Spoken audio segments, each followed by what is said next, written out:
Milo's Museum by Zeta Elliott, illustrated by Purple Wong.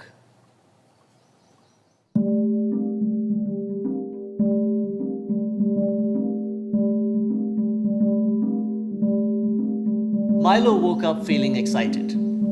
Today her class was going to the museum. Mommy and Daddy had to work, but Papa went along as a chaperone. When they reached the museum, Milo's teacher told the class that their tour guide was called a docent. A docent is a person who teaches us about what's inside the museum, Miss Liu explained. The docent was a white-haired woman named Anne. She led the children from room to room, stopping to tell them interesting things about the sculptures and paintings.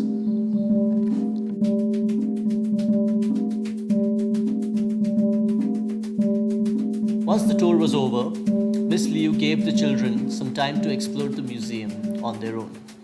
Milo held her grandfather's hand as they wandered through the rooms together. She stopped in front of a giant mirror and looked at her reflection. Milo could see her classmates admiring the work of art. She liked most of the art too, but something didn't feel right.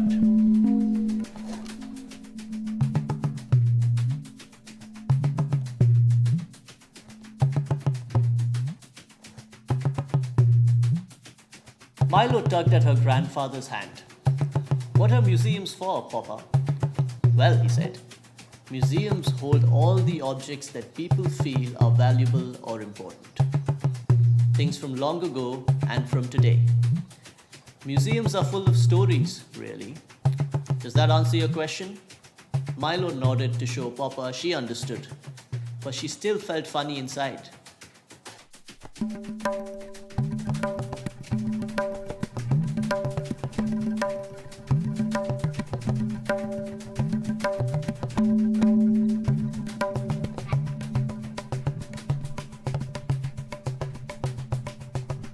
When they got home, Milo sat on the front porch and watched her world go by.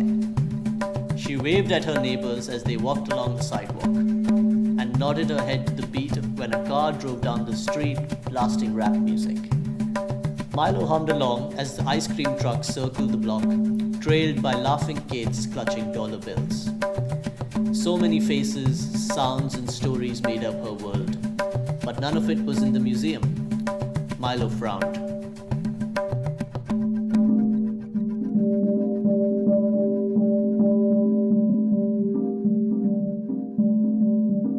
"Feeling funky, Mama?" Milo jumped up and ran to give her Aunt Vashti a hug. They sat down on the porch steps, but Milo didn't say a word until her aunt nudged her and asked, "Why so glum, chum?" "We aren't in the museum," Milo said quietly. "I want to know why." Aunt Vashti took a deep breath and held Milo's hand in her own. "Every museum has a curator," she told Milo. "The curator decides what goes inside the museum." "What about us?" asked Milo. "Don't we get a say?"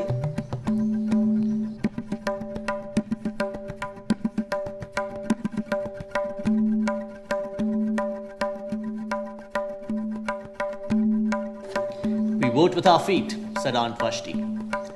"We go see the exhibits that mean the most to us. Those magnificent mummies we saw last year were borrowed from another museum in Cairo." "I remember," said Milo.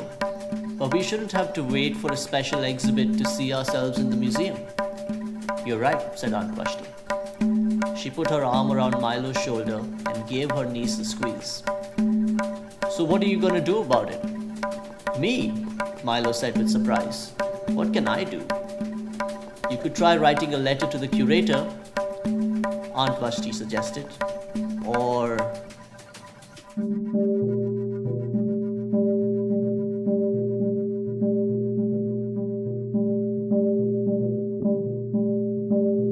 Milo saw the sparkle in her aunt's brown eyes. "Or what?" "You could make your own museum," Aunt Vashti replied. Then she kissed the top of Milo's head and went inside.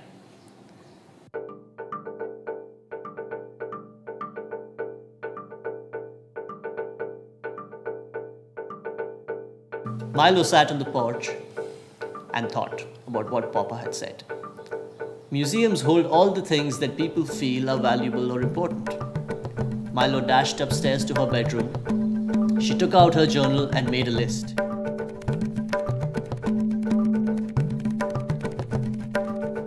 Then she went downstairs and set the table for dinner.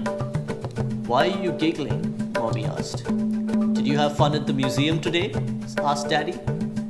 Milo nodded, but didn't say a word. Aunt Vashti winked at her and Milo winked back.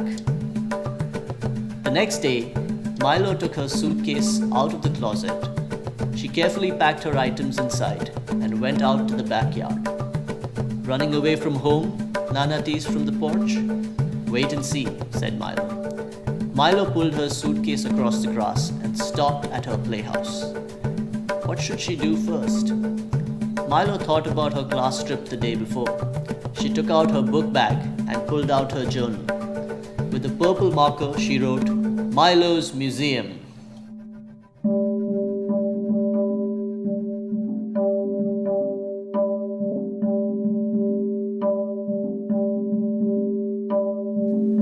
Milo tore the sheet of paper out of her journal and taped it above her playhouse. When that was done, Milo unzipped her suitcase.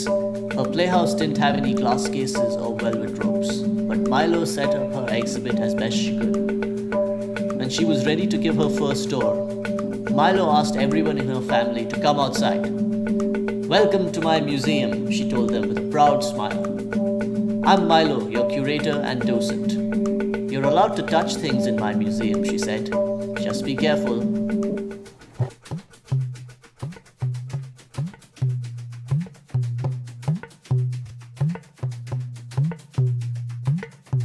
Nana and Papa were the first to take Milo's tour. "These baby booties were knitted by my great-grandma Sally," said Milo. "She was born down south where it's warm, but it gets cold here in Philly, so she knitted some mittens too." Papa picked up the red leather box. "Tell me about this," he said, even though he already knew the story.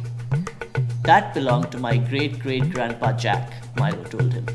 "He fought in France during World War I and was so brave that they gave him a medal. It's called the Croix de Guerre." Milo wasn't sure she said that right, so she added, "That means Cross of War."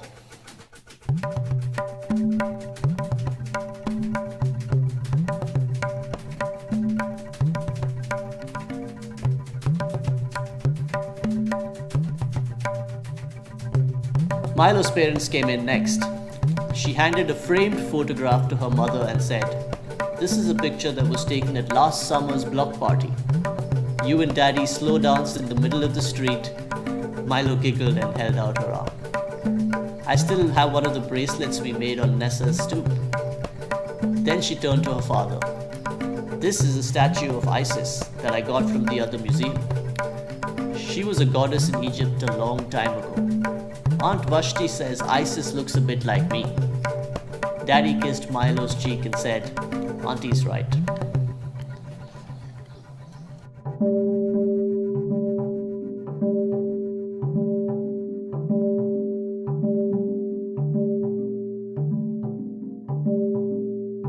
Aunt Vashti came in last. Milo held up a carved Christmas tree ornament. "My Uncle Rod sent this from Germany," she explained. Milo pointed to the brown-skinned man wearing a jeweled crown. "That's Balthazar, one of the three kings." Aunt Vashti nodded before pointing at something else on the wall. "What's that?" she asked. "This is the jersey I wear when I play softball," Milo told her. "My team have never won a trophy, but we still play hard and have fun." Aunt Vashti gave Milo a hug. "Your museum is wonderful," she said.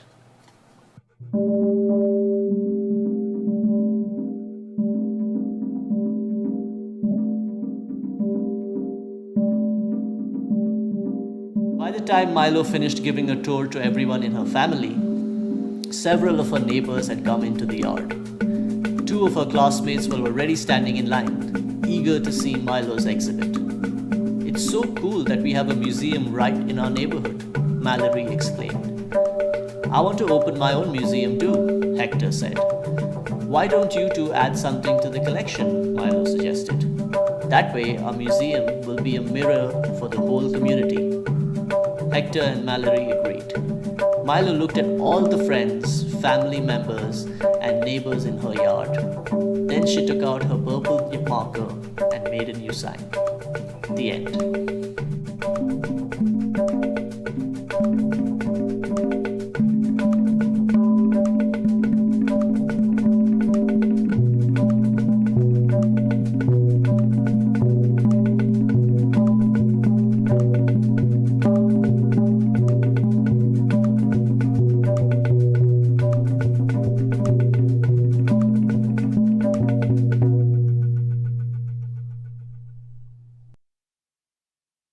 Thank you so much, Sarati, for that beautiful reading of Milo and the Museum.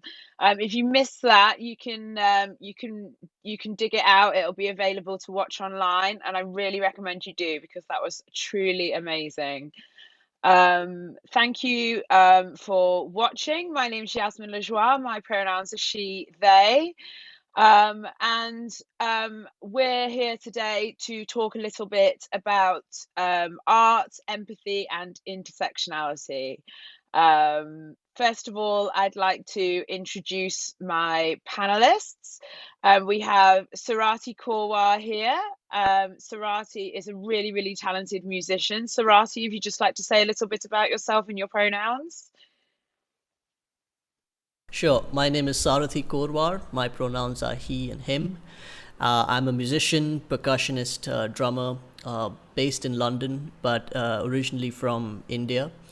And I make music that's deeply influenced by jazz, Indian classical music, and electronic music. That's great. Thank you so much. And now Tina Edwards, journalist extraordinaire, if you'd like to introduce yourself. Hi, I'm Tina Edwards. I'm a journalist, a broadcaster, and a DJ. And I basically just love presenting new music. And a lot of the time that will orientate around jazz, and it's, web from there. Great. Thank you so much. Oh, and my pronouns are she and her as well. Thank you. And Zeta, please just tell us a little bit about yourself. Hello, my name is Zeta Elliott. My pronouns are she, her. I am the author of Milo's Museum. Thank you for that beautiful reading, Sarathi. I am based in Evanston, Illinois, just outside of Chicago. I am Canadian originally, and I'm a Black feminist writer and educator. I've written close to 40 books for kids, and I also write plays and essays, and I'm happy to be here. Thank you so much, Zeta.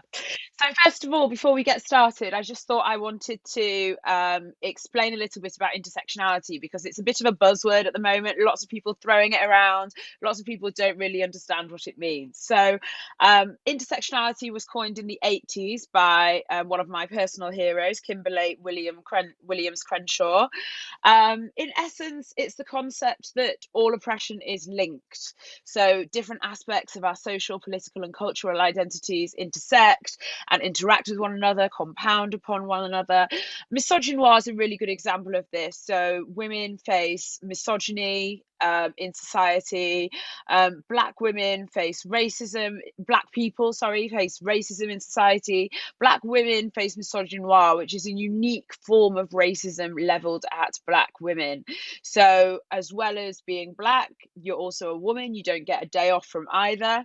So you face misogynoir, which is like a combination of both forms of oppression. And intersectionality asserts that your different identities, whether you be an immigrant or you don't speak English as a first language in an English speaking country, or you're disabled, or you're queer, or you're trans, you're a sex worker, or you're HIV positive, you have long-term health issues, you're brown or you're Black or you're mixed race, all these things combine and interact and intersect to create your unique identity, which is one that maybe marginalizes you in society. It's really, really important that we understand the different and divergent ways in which people experience oppression in order to kind of stamp it out. We can't, if we don't see it, we can't fight it. So it's really, really important that we do define what oppression means for so many people in order to fight against it. So my first question for my lovely group of speakers is, what does intersectionality mean to you and why is it important? Tina, do you want to start us off with that? Tina? Yeah, absolutely. I mean, for me, I think in the most basic level, intersectionality means the inclusiveness of absolutely everybody, no matter their gender, their sexual orientation, their race. We all have so many identities that cross over and make us unique. And I think that for me, it's just about boiling it right down to the absolute basics in order to kind of communicate intersectionality as well to people that might not be as familiar with the word or the concept. And that is really just about the purest meaning of everybody, I think. Great, thank you so much. And Zeta, what does intersectionality mean specifically to you as a Black woman, as somebody who faces oppression, no doubt, as a writer? Why is it important? Intersectionality is important because it exposes the default. And I think many of us understand and experience intersectionality before we may ever have heard Kimberly Crenshaw's term. And we understand how we operate in the world. But there are so many people, generally members of the dominant group, who are completely oblivious, right? And they get to walk through the world believing that they are the default and that everything automatically applies to them. So that if I write about a doctor, the kids reading my book, kids like 7, 8 years old already assume that that doctor is a white male. And so I have to make a manual adjustment and say the Black woman doctor, because otherwise they're going to have a different view of who that person is. So it's really important to me when I walk into a school, can't do that these days, but when I appear on screen, whenever kids see me, I always think of myself as embodying possibility. I want them to know what's possible for themselves. And so I begin by breaking it down. One of the first things I say is, I'm an immigrant. And then I talk about that experience. I talk about what it was like to grow up as a Black child, to grow up as a Black girl in a family where the boy was favored, what it's like to be mixed race, to have parents from different parts of the world. I think intersectionality is a good way of saying, this is where I stand and this is how I see the world, and it's unique to me and it will probably be different from where you stand, but sometimes we still see the same things. And when we share our perspectives, when we use our voices together, then we form a chorus. And that's far more important and valuable than any one single voice. Thank you. That's a beautiful answer, Zeta. I read somewhere recently that only 9% of the population of the world is white. And so white men make up less than 5% of the population. And yet here we are talking about them as if they're the default, making up the majority. It's really worth thinking about. Sarati, how might your art embrace and expand our understanding of intersectionality, or art in general even? How can art help us understand intersectionality? I think it's just by telling stories. It's kind of that simple at some level for me. Like what Zeta said, it's about unique stories and basically just understanding that everyone is unique and their stories and the biases that they're dealing with are sort of distinctive to them, whether it's gender, class, caste, and you can go on. But art, I think the role it plays is by telling these unique stories to a larger world and to increase that empathy among people, to understand that there might be different ways people are being oppressed that you may not have thought about or considered. And I think art does that better than anything else. It tells you really specific stories about people, and you can be in their shoes for a moment. Thank you. That's great. And Tina, how does the art that you work with, obviously a lot of music, how might that embrace and expand our understanding of intersectionality? I'd expand on what Sarathi said about storytelling, and I think especially with music and UK music, but music everywhere. But I'm thinking about UK music because that's an area where I live, where the jazz that I love to celebrate is coming from in particular. And we have the Windrush generation. We have genres from the Caribbean, from West Africa, from all over the world. And I think that when we enable platforms for those musicians to bring amazing music and to collaborate. There's labels who are fantastic at sort of, I'm thinking of Astigmatic Records at the moment, who are joining musicians in Pakistan with Poland and the UK. These are really unique stories, and we're finding that we can just sort of present to an audience something that is universal. All of these experience of musicians finding something like a shared vocabulary, essentially. But also, it's not about finding what makes each individual musician different, where they come from, who they are. But we can use art and we can use music to find our common ground. But also, again, thinking of Windrush and how many of the musicians in the UK jazz scene have sort of been second or third generation from the 50s and 60s. So much music has been brought from it, and I think that we've seen a lot of documentaries on radio and on television sort of marking how the migration of people enables us to have art brought to new places. And I think that leads to better understanding, better empathy, and just more of a universality as well. So I think that art is really integral to understanding where each other comes from. Yeah, and no doubt an artist's political, social and cultural identities inform their creative practice most of the time as well. So art is kind of expressed through our identities form a conduit through which we create great art. How do your political identities inform your creative practice, Zeta? Wow. Well, often when I am writing for children, I'm thinking about my own childhood. And writing for me generally is very therapeutic. It certainly has gotten me through this past year. But I often think about how I felt as a child when I didn't see myself reflected in the books that I was reading. Both of my parents were teachers, so I grew up in a home where reading was valued and encouraged. I started reading at an early age. But I didn't have what scholar Rudine Sims Bishop calls mirror books. Mirrors, windows, and sliding glass doors is a metaphor that she developed to talk about how children engage with books.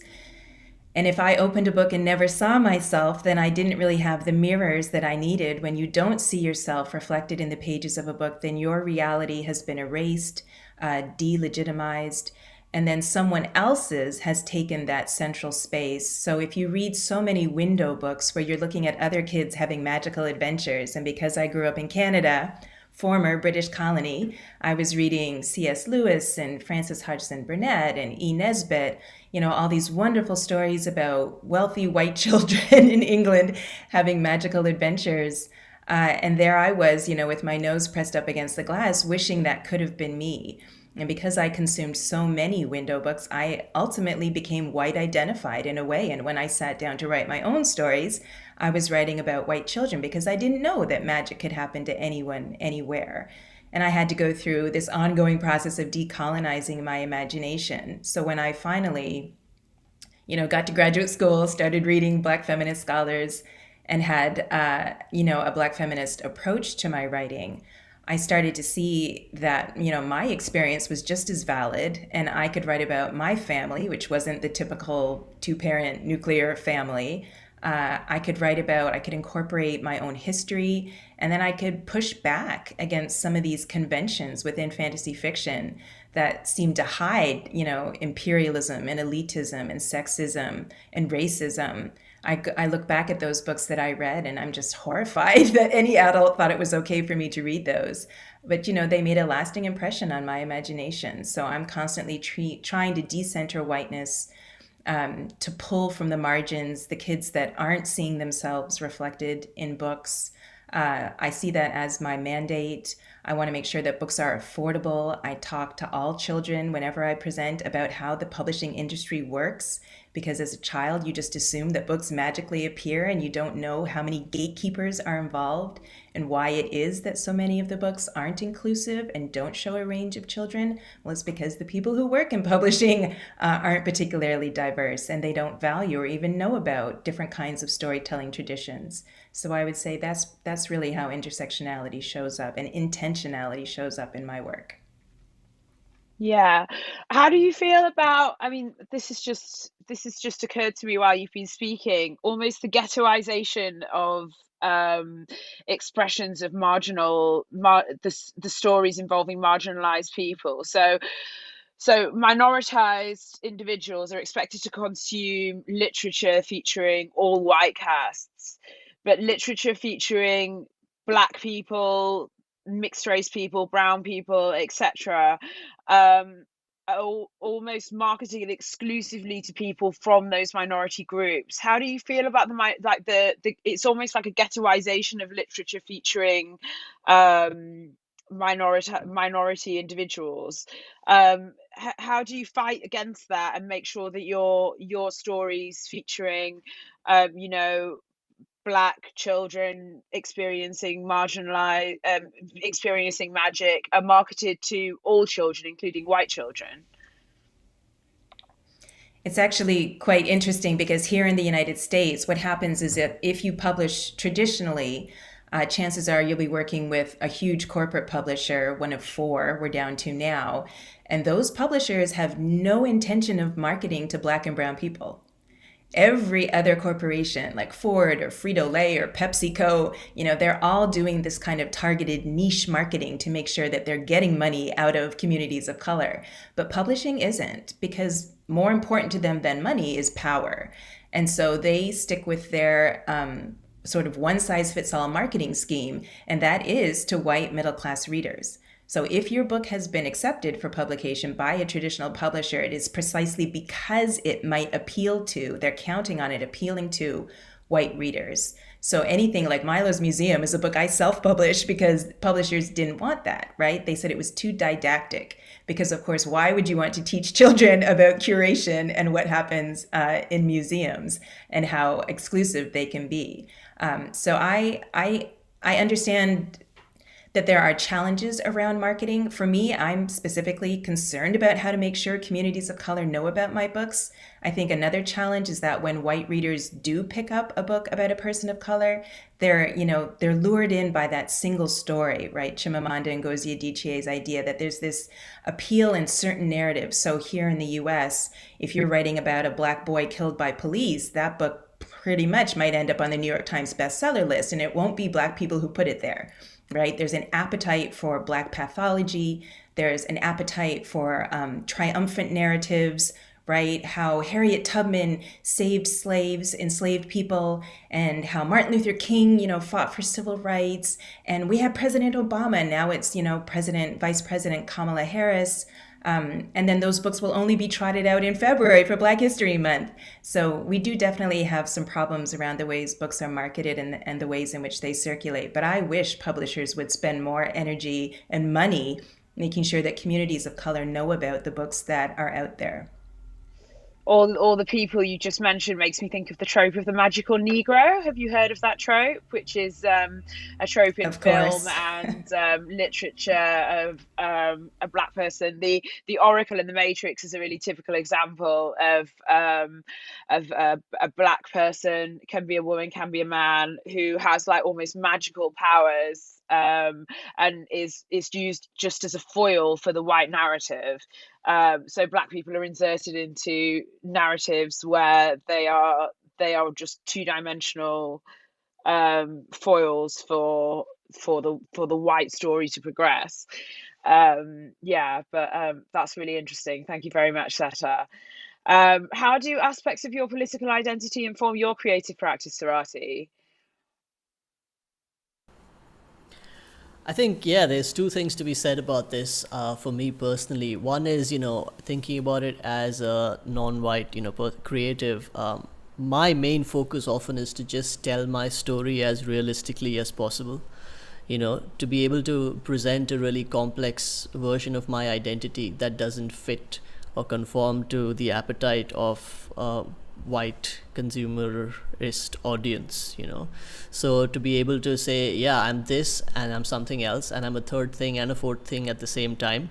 And you've just got to get used to understanding that. And that often sounds much simpler than the task that's at hand.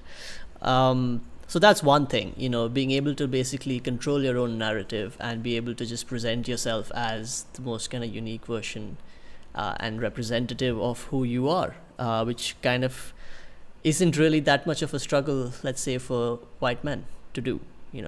But the other thing I just wanted to touch on is that often we also fall into this trap of ending up talking only about the oppression that we might be feeling. So like I end up talking a lot about race. People ask me my opinion on race and immigration, and often you get seen, like Zeta was saying, like as someone who is one dimensional, even though your attempt is really to be talking about the fact that you're not one dimensional, because you just end up speaking about the same narratives all the time. And there's that great idea of like, what is the work that people like Toni Morrison or James Baldwin would have done if they hadn't spent most of their lives fighting against oppression? What would they have written about? What are the ideas that the world has lost at some level? So anyway, that's, I think, a burden that often people who are oppressed will feel. But yeah, just wanted to mention that. Yeah. I saw an interview with Toni Morrison once where the interviewer, just really silly interviewer, asked her, well, do you think you'll ever write like mainstream fiction? And what they meant, of course, That was Charlie Rose, I think. and Toni Morrison was like, what are you talking about? And I've got a best-selling book, I wrote Beloved, and they were like, will you ever write fiction for like normal people? And it was they meant, Toni Morrison, will you ever write fiction featuring white people? And Toni Basically, Morrison yeah. just said, absolutely not. Russian novelists don't write novels about things they don't know or understand. They don't write novels that cater to the American public. And why would I write novels that cater to the white public when I write novels for the black, telling black stories to black people? So yeah, I thought that was quite funny. Art is fundamentally very expressive, very emotive. Artists are constantly expressing their deepest held desires and motivations for doing things, which feeds into ideas around empathy, which is the other topic of discussion today. So feeling other people's experiences, feeling other people's stories through reading about them or listening to them or whatever. Tina, do you want to talk a little bit about that and how empathy and art are quite interconnected somehow? Yeah, for sure. I think something that interconnects with those two words for me is documentation, and I mean that in terms of archiving something, documenting a culture or a history. For me, that kind of stems back to again, I'm coming at it from an area that I know a lot about, which is jazz, and I think that there have been a lot of voices that have been not necessarily as straightforward to say ignored, but there are a lot of voices and a lot of talents who have been so exceptional and so integral in what they've done. I'm talking about a drummer like Viola Smith or an arranger like Melba Liston. These really talented people who haven't been put on the same pedestal that a lot of other people have for whatever reason. But that main thing, I think, is the voices that document, and it's the voices who decide who is worthy of us remembering and celebrating. And I think that comes back around to empathy when we're looking at jazz conservatoires, for example, which is a conversation I've been trying to instigate with the heads of jazz departments to say, this syllabus is extremely one-dimensional or one or two voice orientated. Where are the musicians of color and where are the women? Where is there any sort of idea of intersectionality going on? Because we have quite equal numbers of women and men attending conservatoires and music education sort of establishments like these.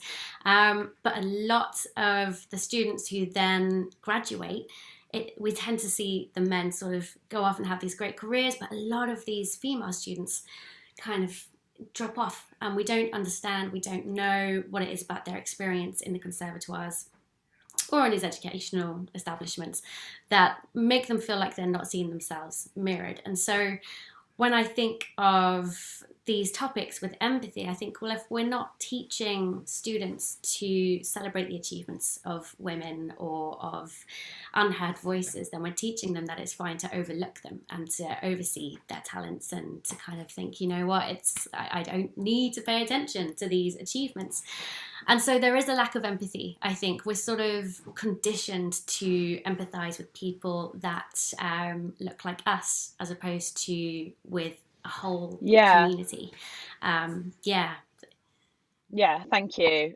We're not just conditioned to empathise with people who look like us, we're conditioned to empathise with people in positions of power.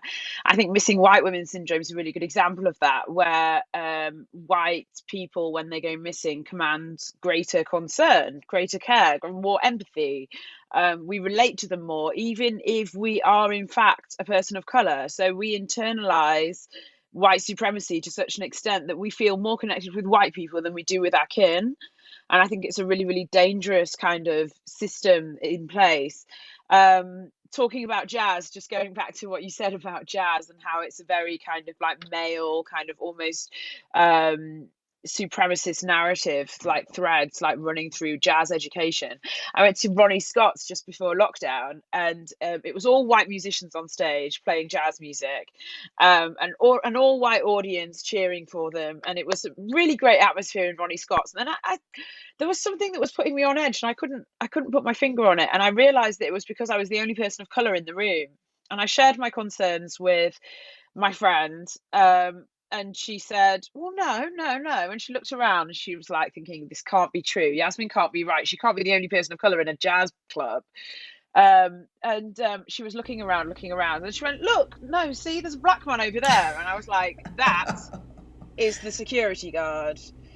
And that was actually the bouncer, and that was the only other black person in the entire building. Ronnie Scott's, which is a legendary jazz club in London, the only other black person in Ronnie Scott's on that particular evening, where they were playing really experimental, free-flowing jazz music. It was great fun. The only other black person was the security guard. So that just goes to show how jazz music has been appropriated, I guess, by the white middle classes in a way that I think maybe hip hop hasn't, to a certain extent, but maybe that's because hip hop's newer. I don't know if you think that, I mean, that's an issue, Tina, but yeah, I mean, it's just something that occurred to me. Yeah, I think there's definitely a lack of voices given equal platform to, and I think that the London jazz scene is quite diverse, but I don't think that every venue, every booker, every festival, and they're a long way off having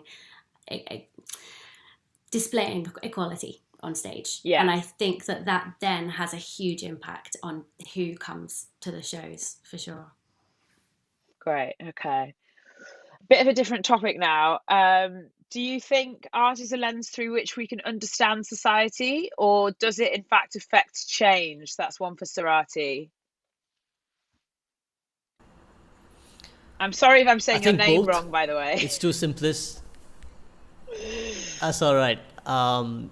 Yeah, no, I just think it's both. It's definitely something, art definitely affects change, and it's a lens to view society. I mean, I don't see why the two can't be connected. In fact, they must be connected, because change only comes through, being able to see things properly first. And I just feel like, going back to that idea of representing different voices, there's also this thing of talking about representation over diversity, I think, is really important, because it's very easy to get into a system where tokenism starts playing into the ideas of how we talk about different scenes, whether it's music or literature or film. And just, a good example in the UK is seeing people like Preeti Patel and Sajid Javid, who are politicians in the mainstream, brown politicians, but really not representing a variety of views that might be not right wing. So I think like representation stems far beyond just the color of your skin or the way you look, or it's really about ideas as well, and thinking about decolonizing our own ideas, like Zeta mentioned and you mentioned as well, Yasmin, and making sure that we're not internalizing the same kind of ideologies that have been perpetuated through sort of colonial discourse through the ages. So yeah, in a roundabout way, I hope I've answered your question. You have. Thank you so much. How do we decolonize our ideas then? I mean, Zeta, I don't know if you want to step in here, because you were the one who raised the issue originally. How does one decolonize their own ideas? I mean, what can one do? Is there anything, do you have an action plan for us? I mean, what can we do? Well, I'm afraid I don't have steps 1, 2, and 3, but I would say for me, it involved interrogation, all right? Self-interrogation. Why do I love the things I love? Do you know, I have 3 deadlines this week, and I've met 2, and when I meet the 3rd on Friday, I'm going to celebrate. And guess how I'm going to celebrate? I'm planning a tea party. I'm having high tea, and I've ordered all these little tea goodies, and that's one of my favorite things to do. And where did I learn to love tea parties? So much of my childhood involved consuming British conventions and British customs, and I love Yorkshire pudding and roast beef. And we had a plaque of the Queen on the wall in the dining room, and I sang "God Save the Queen," for the first 8 years of my life at school. And when I finally got to the US and I was studying Black women writers, and all I wanted was, to be a Black feminist writer, I shared my work with a friend, and she said, "Oh my God, your writing is so British." And I was horrified. But I had, my favorite writer in high school was Charles Dickens. Of course I'm going to sound British. I was trying to emulate those voices. Those were the voices in my head. In some ways, those are still the voices in my head. So I had to start interrogating why I loved the things that I loved, how I had been taught and trained to absorb and admire and, pay homage to those things. And then, the truth is, I tried to do a 180 and start writing like Alice Walker, but I didn't grow up, in Georgia. I'm not from the South. So I had to start saying, well, you know what? Who am I? Well, I'm Caribbean on my father's side. I'm African American, English and Irish on my mother's side. I'm an immigrant. That very much affects how I see the world. I grew up without a whole lot of money, but I lived in a middle-class community. I attended majority white schools. I mean, I think when I'm writing, I'm constantly unpacking who I am, who I was, and then I'm thinking about who I want to be. There's a Canadian poet scholar, Dion Brand, and she says, in some ways, people of the African diaspora are trapped in the threshold of the door of no return, right? That door in all of those slave forts where, enslaved people were kept, and then they passed through that doorway and were put on ships, packed into ships, and taken across the Atlantic to be enslaved in the Americas. And she said, you can't fully step back into the old world, and you never fully step forward into the new world. You're trapped, you're the dwellers of the door. And that, in a way, she says, is, of course, it is a trap, but it's also a space of opportunity, because Black people became a fiction in the minds of white colonials, but then we also have the opportunity to self-create and self-define. You can pull from all of these different places and experiences and eras. And I just think, decolonization is such hard work, and I don't think I'll ever be done with it. I'm going to be working through it and on it for the rest of my life, but it's also an opportunity. It's an opportunity to dig and unroot and try to trace back your roots. Yeah, it's a journey though, isn't it? We never quite reach the destination of being totally decolonized. We're always striving for more. It's really fascinating that you say we kind of exist in the doorway between two distinct areas, two distinct spaces, because I believe that and in history and mythology, a lot of magic happens in doorways. A lot of things are created in liminal spaces traditionally, and I think there's a lot of growth there. There's a lot of possibility that exists in spaces in between, and I think that's just a really exciting position to be in sometimes, in that space in between two worlds.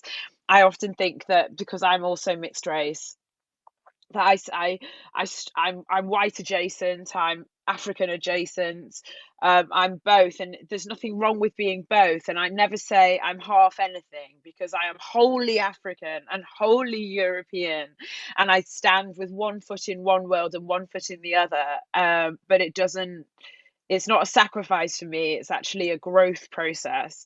I'm greater because of it. I contain more multitudes, and I think that's really important to remember. As a society, we are conditioned to feel more empathy for people in positions of privilege, as I said before.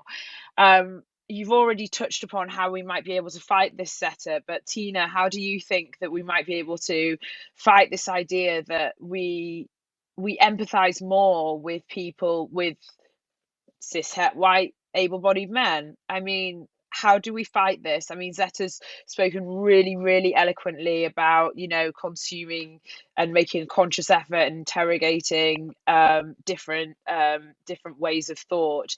But what do you think?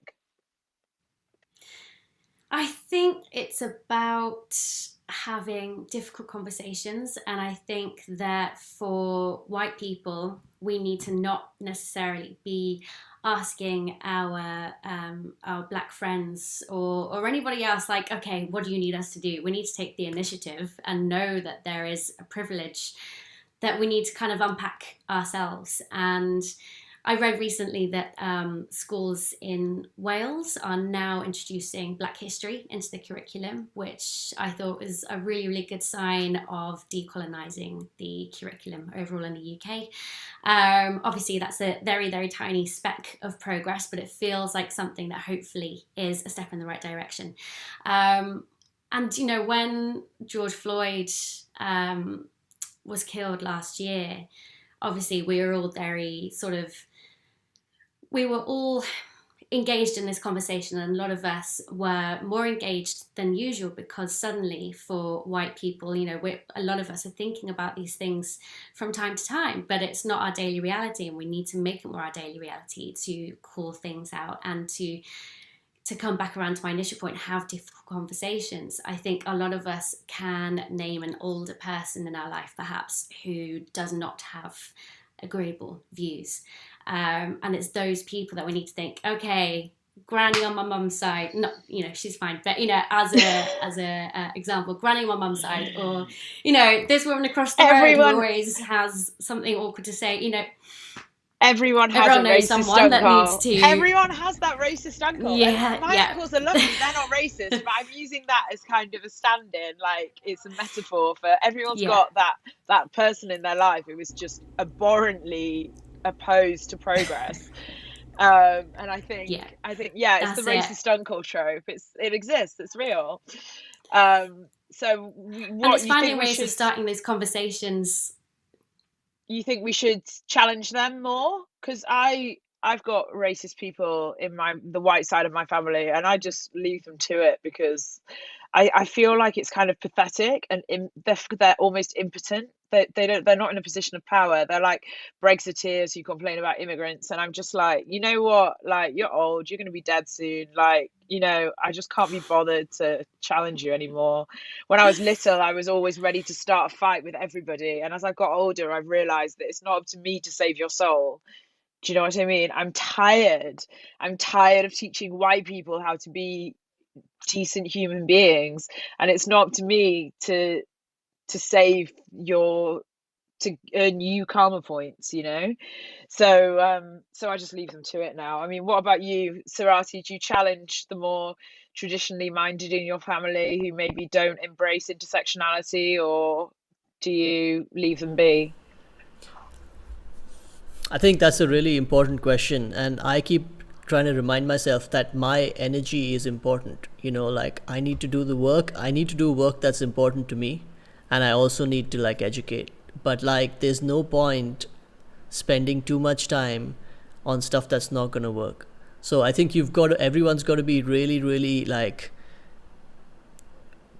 I think, decisive about how we spend our energy in creating progress. Like maybe you're right, maybe not having those conversations with people who are, so biased that it's not really going to change anything. Maybe don't spend so much time on social media trying to convince somebody of your outlook. Maybe there's better ways. Maybe there's stuff on the ground that's happening. Look around you, like, here in India, like there are people who come to my house help, and caste is a major issue that we haven't even talked about. Like when we talk about intersectionality here in India, like caste is one of the huge divisive kind of factors. So that's something I need to think about here, and what am I going to do to change that? So I think we've got limited energy and we've got to take care of ourselves as well. So I think, pick your battles, definitely. Like it's no point just having a rant on social media or trying to talk to that racist uncle. Maybe there isn't, and pick your battles, I think. You have to be strategic, right? Definitely. You have to be really strategic, because you do only have a certain amount of time and energy. And I was a college professor for 10 years, and I sort of miss teaching college students. But when someone comes up to me and says, what should I do?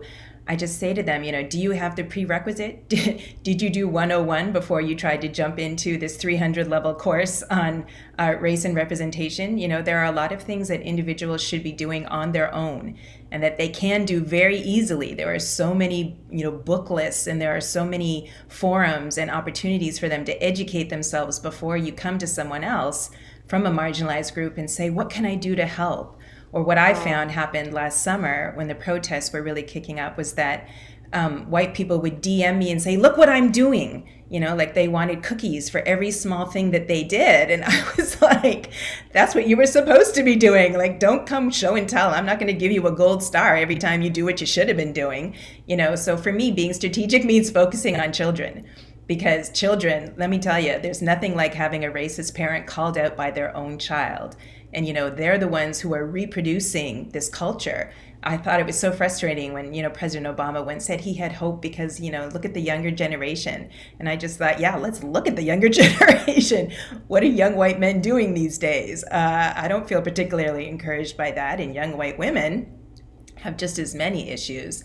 I think, if anything, I work in fields dominated by white women. So whenever I'm talking to a group of librarians or teachers or publishers or editors, it's almost guaranteed to be straight, white, cisgender women who don't have disabilities. And then I am very intentional about saying, you are the gatekeepers. You are responsible. I am holding you accountable, and I'm asking you to change. And that does make people uncomfortable. And there are consequences when an industry is dominated by a group and you publicly criticize them. So I think being strategic also means understanding the consequences of when you do stand up and call people out. And I know there's other language about calling people in, but within publishing, there's this culture of niceness, this cult of niceness, really, particularly because it is white women, and that you're not allowed, no matter what tone I use, I'm going to be called the angry Black woman. So I feel like I might as well just say what I need to say. Speaking of being nice, I think people confuse being nice for being kind and empathetic, whereas I think kindness and empathy can often be quite radical and disruptive and not very nice. I think often empathy requires us to be quite offensive sometimes, and not offensive in, I'm not going to go out and start saying like racial slurs, but offensive in that I might offend the status quo. I might offend people who disagree with me. Disruptive. I might offend people I challenge. Mm-hmm. If somebody says something that I have a bit of a problem with in the work environment and I challenge them, that might be offensive to them, but I have to keep doing it. I have to make these changes. And I think radical empathy is really a disruptive force for change. It's not about being nice. And I think we can't just sit down and be nice to people anymore. Tina, how do you think we might be better placed to encourage this kind of disruptive form of kindness, of radical empathy? I mean, Zeta says it's all about teaching the children, but I'm impatient. I want change now. Like, what can we do that's more instant than waiting for all these woke children to grow up? Like, what can we do now with the people in our lives that we find challenging?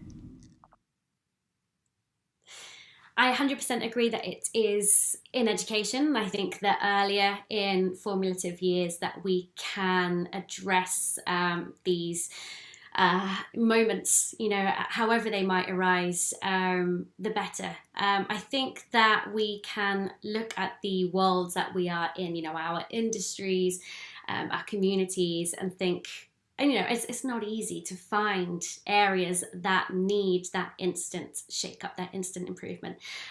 For me, in jazz, it's about female musicians who have felt that they are not given the same opportunities, they're experiencing sexual harassment, from tiny things like not having a safe, well, I'd say tiny, but, I'm talking on a scale, from things where there isn't a safe dressing room area or sanitary bins, right through to sexual harassment and a lack of representation or voice or documentation. It's about going to the gatekeepers, whoever that might be. In my case, I'm really, shaking up and trying to open up a constructive conversation with people that don't want to have one. There's a magazine that I spoke to the editor of a few years ago, who anyone in jazz will know very well. And, I said, why don't you have more female voices, more female representation? And his response to that was, I don't have enough time to train them, insinuating that female writers are not qualified enough. And so I was like, right, okay, that one that was one of the things where I was like, that's an exhausting thing that I might come back to later. But for now, it's about thinking what impact, what connections, what network we all can make an impact on. And that's why I'm trying to talk to jazz educators to say, is your curriculum inclusive? Are you making all of your students feel represented and safe and encouraged as much as you are the white males in the room, essentially? Yeah. So I think it's about reaching out to the network that you're in. Yeah. I've heard some really outrageous things from people recently. A man that I work with, a white man that I work with, recently shared with me his views on Black excellence. He said, well, there's never been a better time to be a Black man in music. It's so easy for them. Everyone wants to hire a Black man at the moment because of Black Lives Matter. And I was like, oh my God, like, we're moving towards equality and you're honestly perceiving it as an oppression.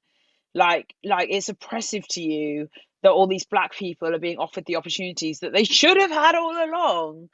And you're honestly getting mad about it. Like, you think that all these Black people who are brilliant and achieving great things are only doing it because of tokenism rather than because of their own excellence.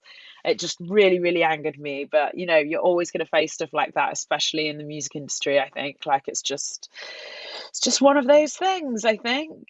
Sarati, how do you think we should better encourage radical empathy? And do you think art can do this? Do you think your artistic practice might contribute towards encouraging this disruptive kind of empathy?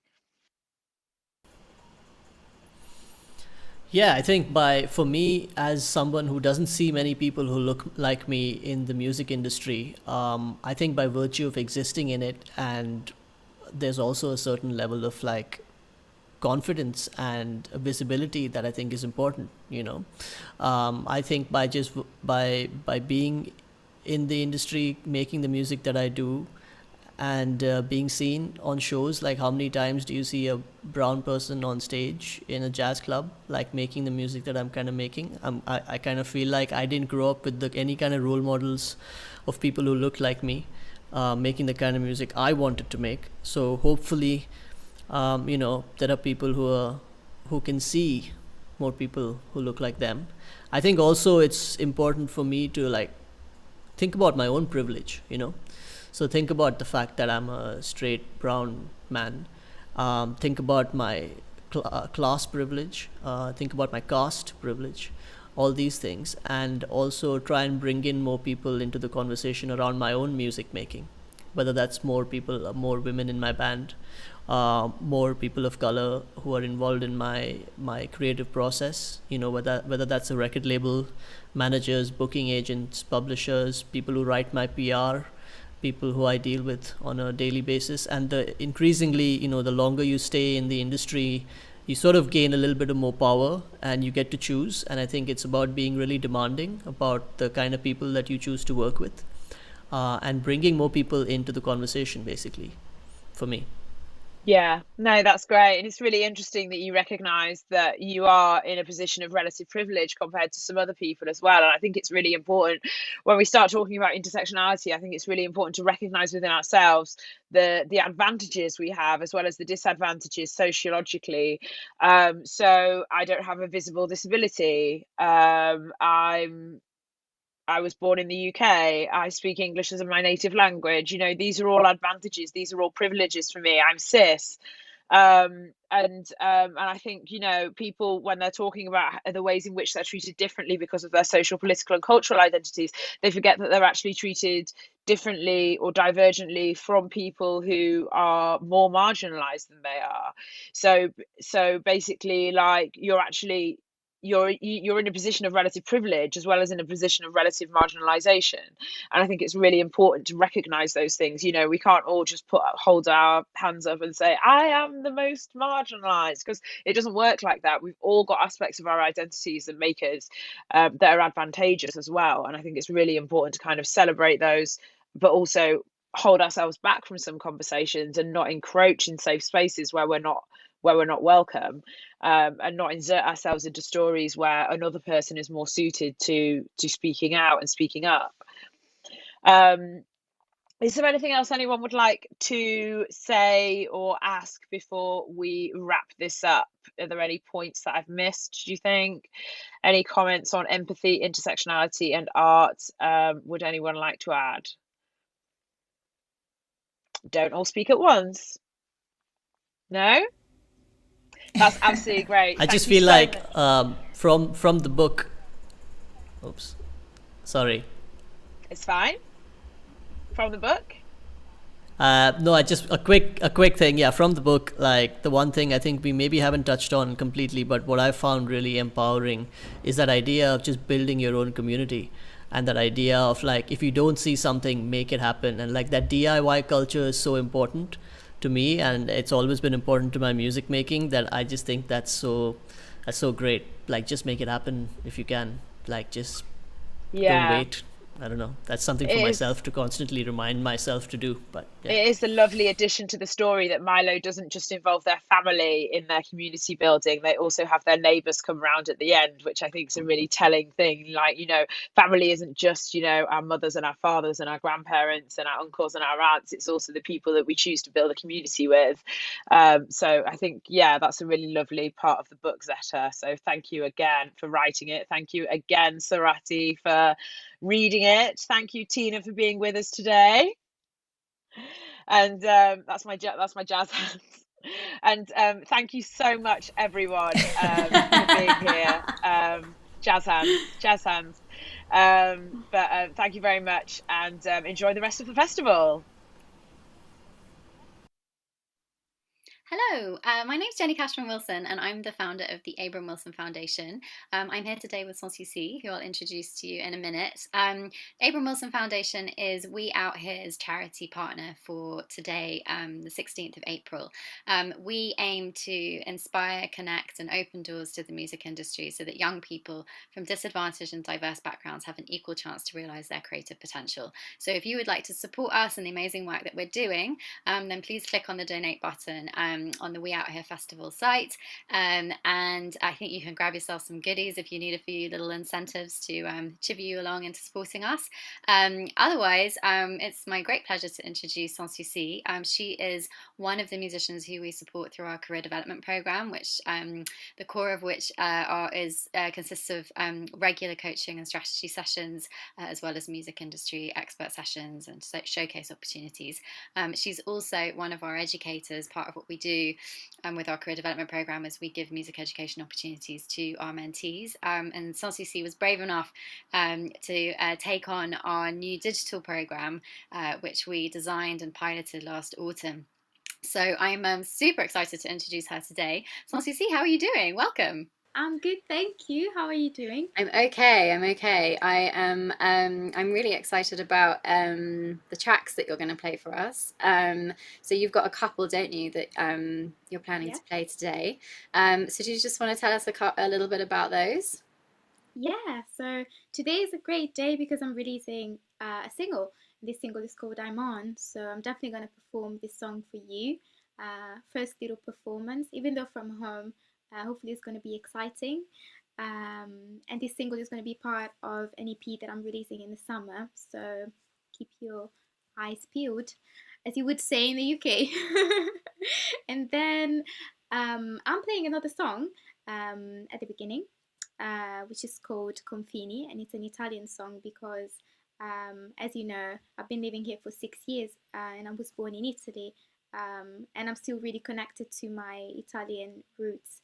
So this is a song that I wrote with Italian lyrics, and hope you'll enjoy that one too.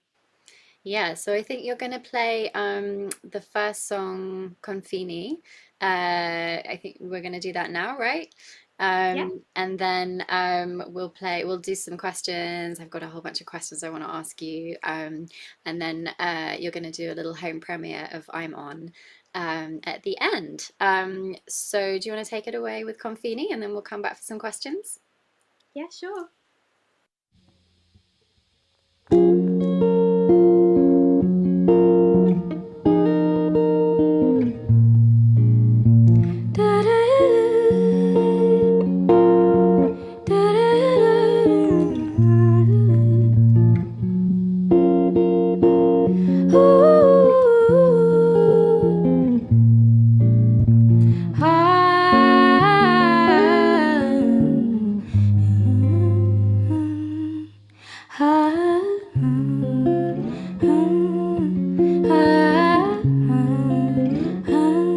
Se per caso non ci fossero confini veri, ci rimetteremmo in piedi a camminare sull'asfalto che non è un paese.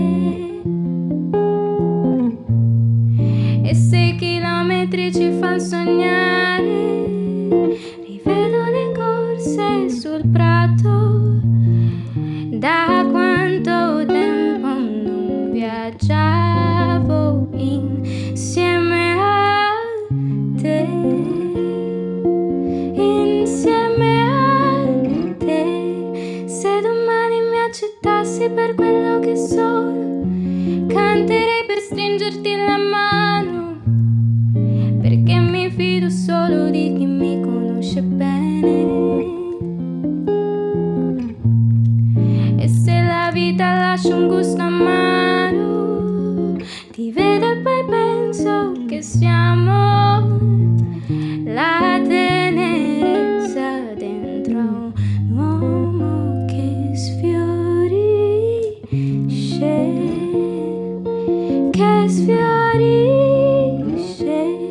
Se domani non ci fossero confini veri, ti lascerei decidere dove andiamo, ma in questa storia tutti vogliono guidare soli. E quando piango so che non è vero, che tutto finisce in vano. Tu lasci il tempo, ma io viaggio insieme a te, insieme a te. Ah, ah, ah, ah,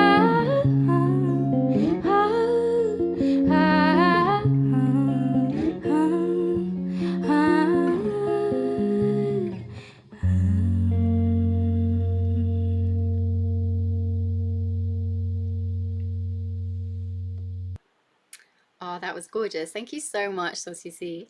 So I just wanted to start with a question that I really love asking people when I meet them for the first time.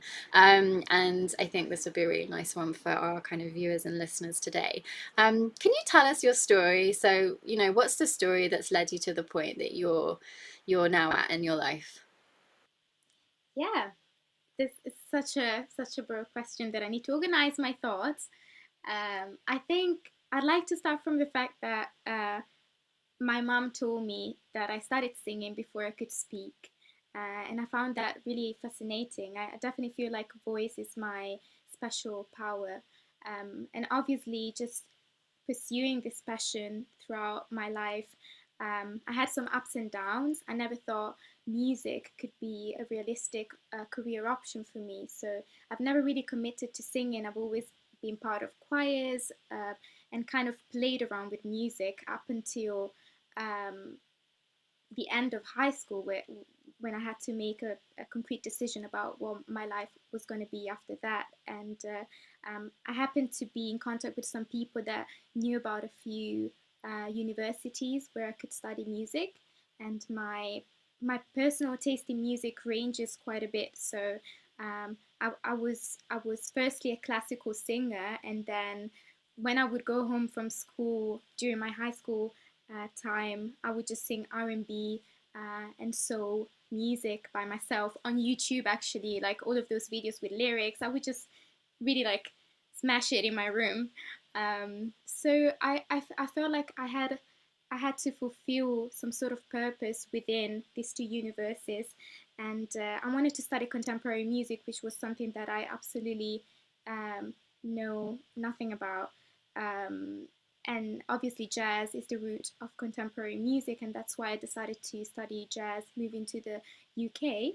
And while I was studying, my major were composition and musical direction, and I also studied throughout uni musical performance. So while I was studying, I decided to pick up guitar because as a singer, I never thought I could actually play an instrument, which is silly, even said out loud, but sometimes your gender identity aligned with what's, let's say, your first instrument could kind of cage you into a reality that blocks you from and prevents you from, learning more. So while I was a uni, I actually believed I could learn how to play a new instrument, and that's how I picked up guitar when I was 20 years old. And I've been playing it and composing my music with it for the past 6 years, which has been an incredible experience for me because it really helped me mastering my voice in my songwriting and in my composition. So I would say music really, as cheesy as it sounds, saved my life because it gave me purpose, and it's the best way with which I can express myself. So that's where I'm at the moment, and that's where I want to take music at the moment. That's beautiful. I was interested in what you were just saying about picking up the guitar and gender identity, and do you want to say a little bit more about that? Yeah, definitely. I feel like um, so maybe way too often um, female performers are just reduced to the role of the singer in professional acts. Just because we sing, it doesn't mean that we only sing. But let's say this biased vision around it. Um, it made me almost feel like there was nothing else that I could do. It made me feel like because this industry is still so male dominated and there's so much male representation, I almost felt like there wasn't an option for me out there. And it was only when I started investigating a bit more on artists that I actually more similar to me, that they were playing guitar, they were composing, they were producing, that I found the courage in me to actually change my mindset around it. So I think it's really a matter of the environment you were raised up in, and also the amount of work that you're ready to put on yourself to invest on what are your skills and what could be your skills in the future. But I definitely should thank people like Lauryn Hill, Johnny Mitchell, Leanne La Havas, Nina Simone, Sam Vincent, Lauren Vula, so many. I think all of these women really inspired me to pursue this career and to really take ownership of what I'm doing, which is always a transformation, really. I love that. And I think that's, I mean, something that we also try really hard to do at Abram Wilson Foundation, which is why you've been such an amazing educator for us, because it's about providing those examples for young people and showing them that it's possible and that they can do it. So, because unless you can see yourself in the future through somebody else and what they're doing, it's very difficult to imagine that that's something that's possible for you.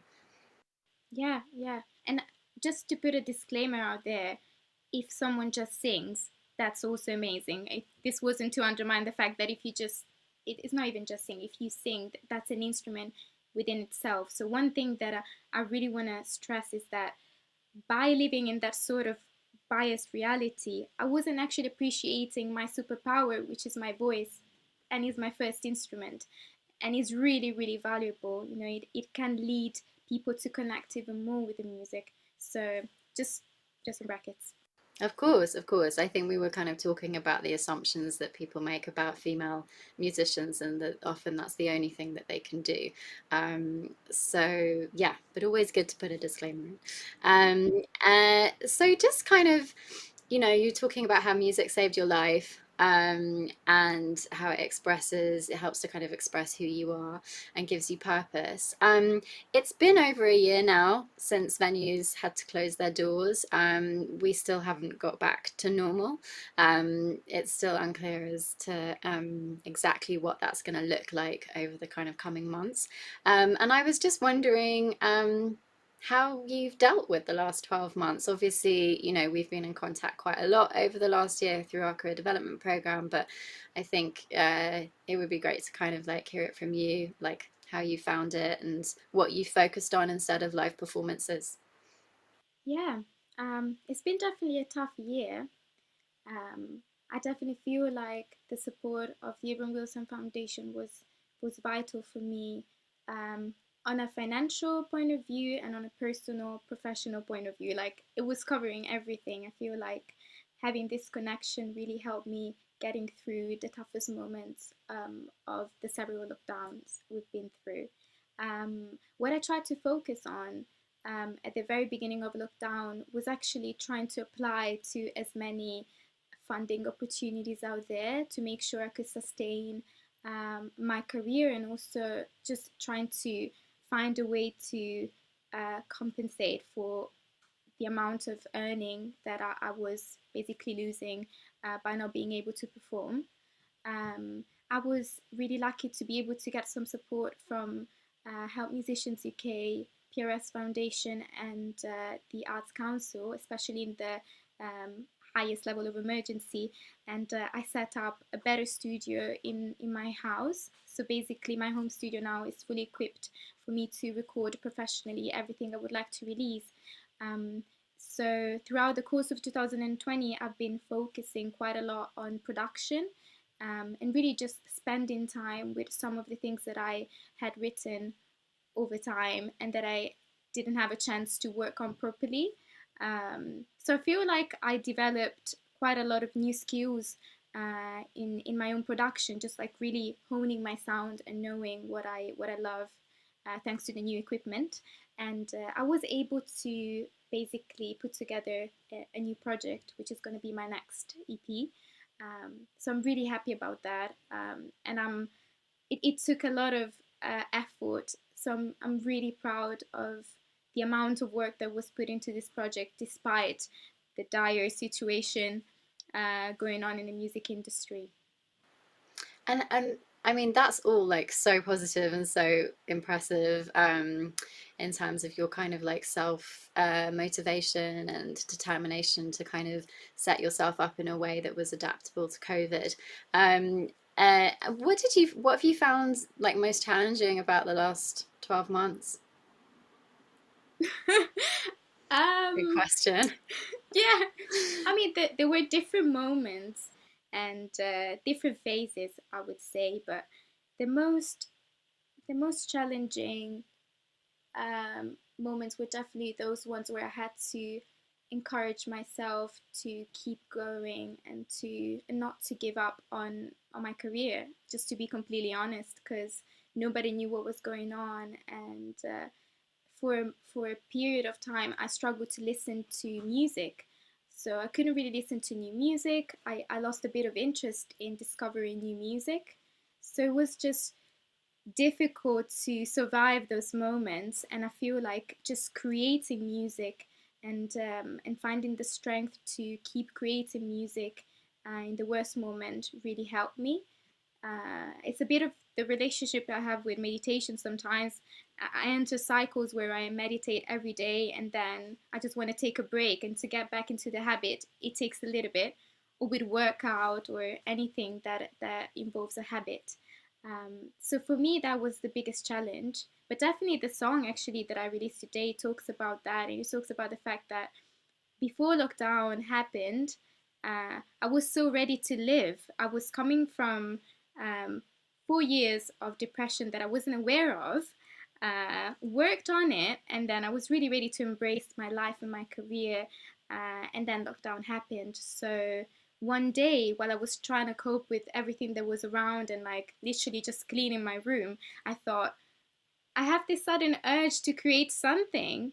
And I did. I didn't do anything else. I just sat down and produced this track. Um, and that's how it was born. And the song talks about that. It talks about the fact that if you really listen to those moments, something amazing will happen. So I'm happy music rescued me in this occasion Yeah, it did. today. But also, you listened to that spark inside of you, didn't you? And you said yes to it and allowed Yeah. that kind of creative process to happen. Um, I think it's just, you're definitely not alone when it comes to people who found it difficult to create over the last 12 months. I think it's been really challenging for all of us. And, the fact that you kind of are able to sort of give yourself breaks from regular habits and routines and just be like, actually, you know what, I'm just going to take a break from meditating or a break from working out or whatever structure you had in place to kind of help keep you on the straight and narrow, so to speak. It's important to also be able to take a step back from those things, but like you say, difficult to get back into it sometimes. And then Yeah. I just really love this idea of the fact that you were doing something completely different and actually you'd given yourself enough of a break for your brain to go, oh my God, I've got an idea. I want to do something. Because Yeah. sometimes that's the most important thing, is to actually just do something else in order to kind of let those, I think they call it the fertile void. Ah, Yeah. I didn't know. So it's like doing nothing, being bored, kind of allowing for emptiness. And then that's where the kind of creative spark happens. Yeah. And then it's a question of saying yes to that. And so then you kind of go through that process of ideas and playing. And then this is the bit that I find quite hard. It's taking it from that part to the actual sort of doing and planning and making it happen and ending it, so that then you go back to the fertile void. So the fact that you just like created a whole new track which is being released today is real testament to your commitment. And yeah, it's so impressive. Okay, so I've got some more questions for you. What or who inspired you to become a professional musician? Yes, so there's so many people. It's really difficult to pinpoint one, but the first image that came to mind was a song by Lauryn Hill called "I Remember" from her MTV Unplugged, where I where she basically starts crying in the middle of performing a song.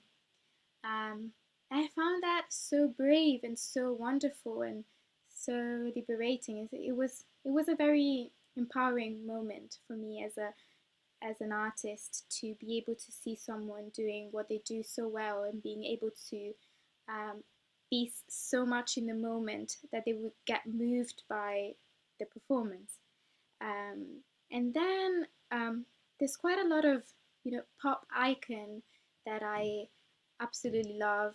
Um, just starting from the classics, I always mention Johnny Mitchell, because of her artistry and the fact that her lyrics are just timeless and they will speak to me in a way or another. So they help me into my creative process as well. Just being able to create more art, which I think that's really important when you're an artist. Then people like David Bowie, definitely. Same thing as Johnny Mitchell, really. It's just about creating art and being able to have a look at your project as an artistic project that has a purpose and that is a connection between you and the society you're living in, and that will speak to someone else. And also Stevie Wonder. Obviously, I feel like loads of the things that I listen to are also influenced by Stevie and his way of composing and the way of bridging pop and jazz. And yeah, so a lot of artists that are definitely genre defying in the history of music and pop culture, I would say. Um, and what are the 5 tracks that you couldn't live without? So I need to have a look. I have a list. Oh, good. Uh, Prepared as yes. ever. I love it. So I think the first track I'd like to mention is this track called Emozioni by Lucio Battisti, who was an incredible Italian songwriter. And this song is about feelings, and it's a perfect song to me because feelings are smooth and rocky, and it's everything. And I never thought you could put all of the feelings in the universe into one song, and I think he managed. So that song really changed my life and the way I see music and production as well. Then let me have a look at my list again.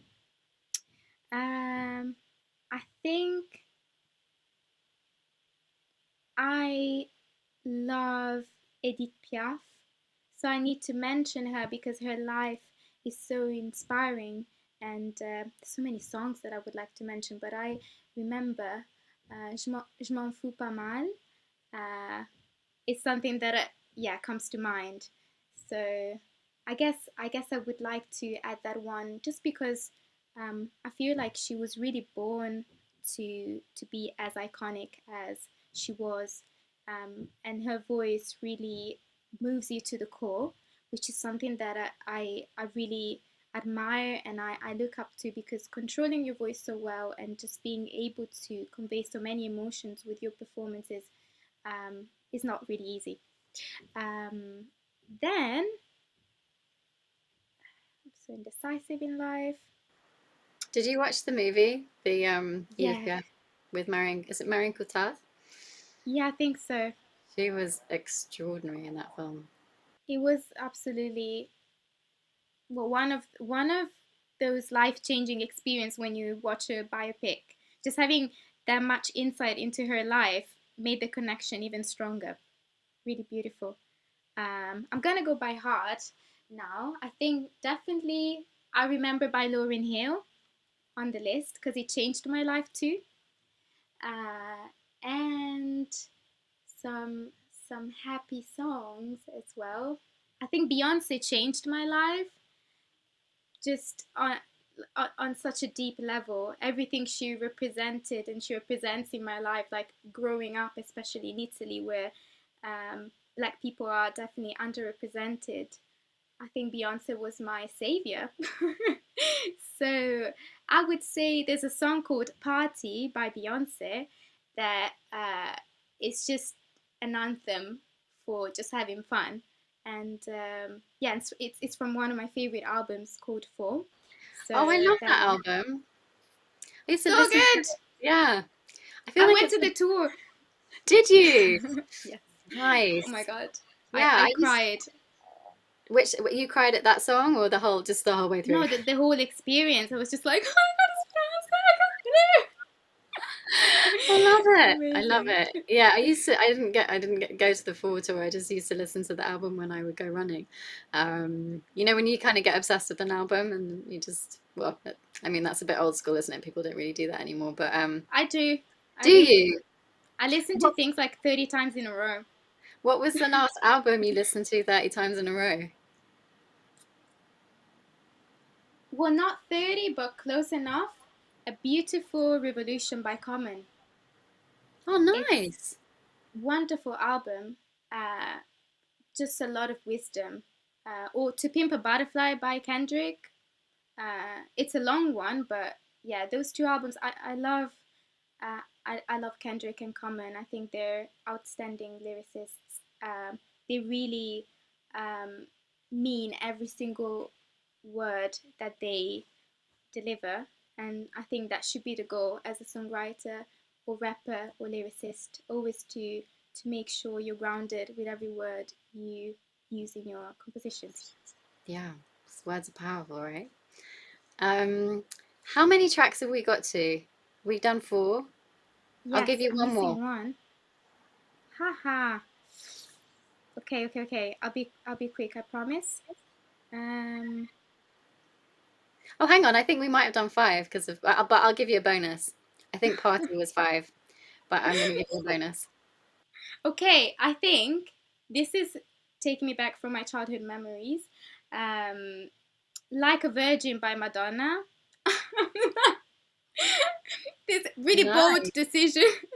I must say, I just didn't understand English when I was in Italy. So for me, it was just like, oh my God, Madonna. We had this album in the house, and me and my sister used to dance on Like a Virgin on a daily, or at least like every weekend. We had like a range of pop records that we loved, like Celine Dion and Cher. And yeah, I remember this record by Madonna that was great. So you know what? That shaped my life in some way or another. Love it. It's like a proper sort of 80s classic there. I remember like there was a someone's dad used to occasionally drive me to school. Like we were his daughter was at a different school to mine, but we were kind of in the same area. So I'd sometimes get a lift with him, and he was obsessed with Madonna. So that's like all that was played in the car to school. And I was obviously about 10 or whatever. And so I sort of understood that she was a little bit provocative and a bit scandalous. And I mean, I think now everything that she did, I don't think anyone would bat an eyelid at. But at the time, it was just like, No, what is she doing? true. Yeah, she was so kind of bold in that way.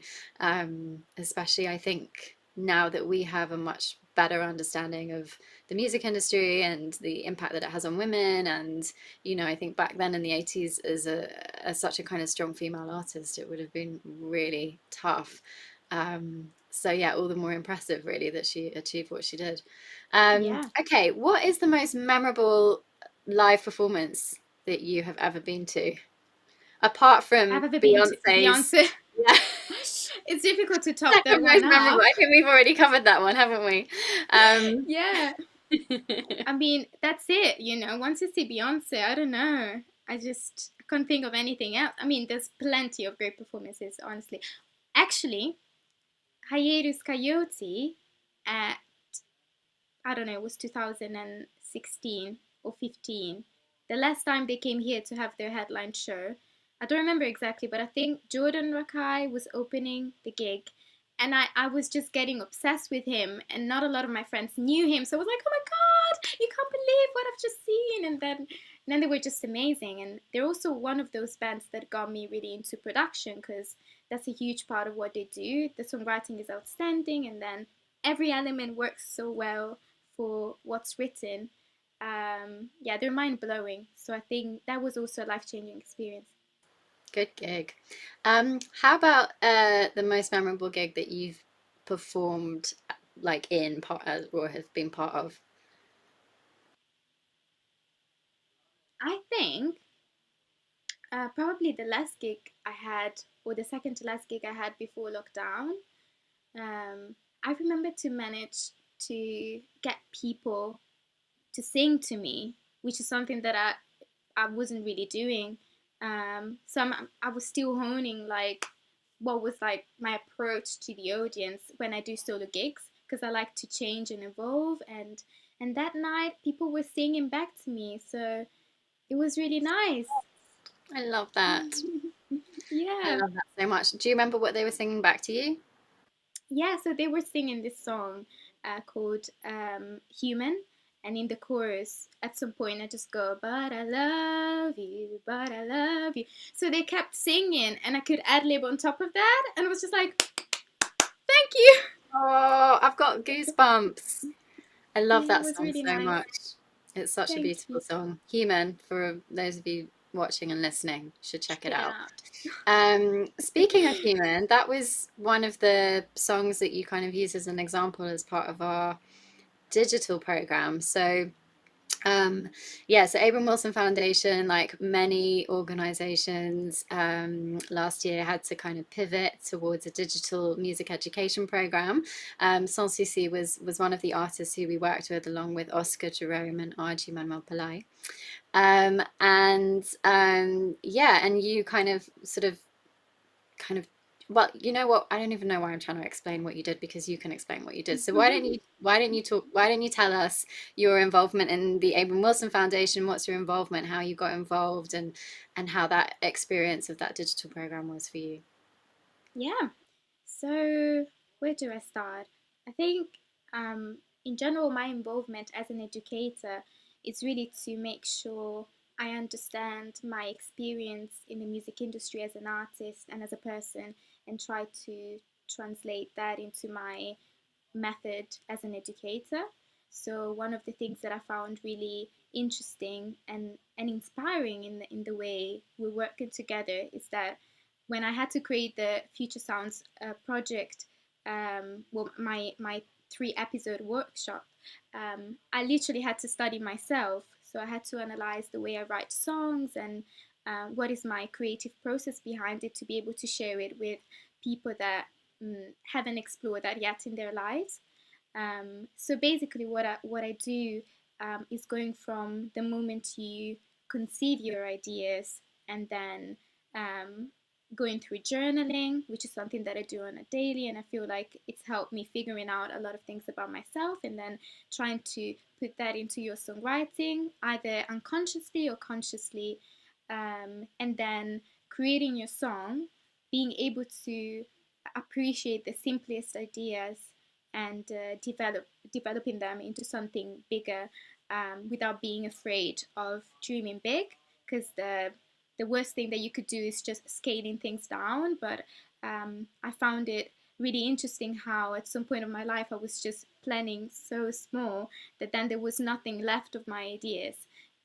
So those are some of the things that I'd like to stress when I try to explain how I create music. And it was just a really nice experience. I feel like I know so much about myself, and it was really helpful to have a proper conversation with the people that were following the workshop, because it did feel like they understood too, and that could be helpful for their career or their lives as well. Yeah.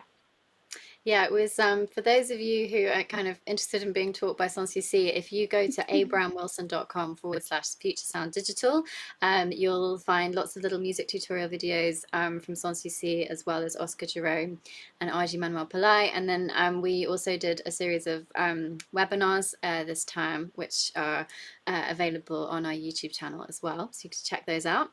And I suppose, Sanssouci, what would you say to someone who like doesn't know about the Abram Wilson Foundation? I would say the Abram Wilson Foundation is a community of people that want to make sure every single person that has a little spark of interest in music, most especially young people, can have access to that regardless of where they are in the world.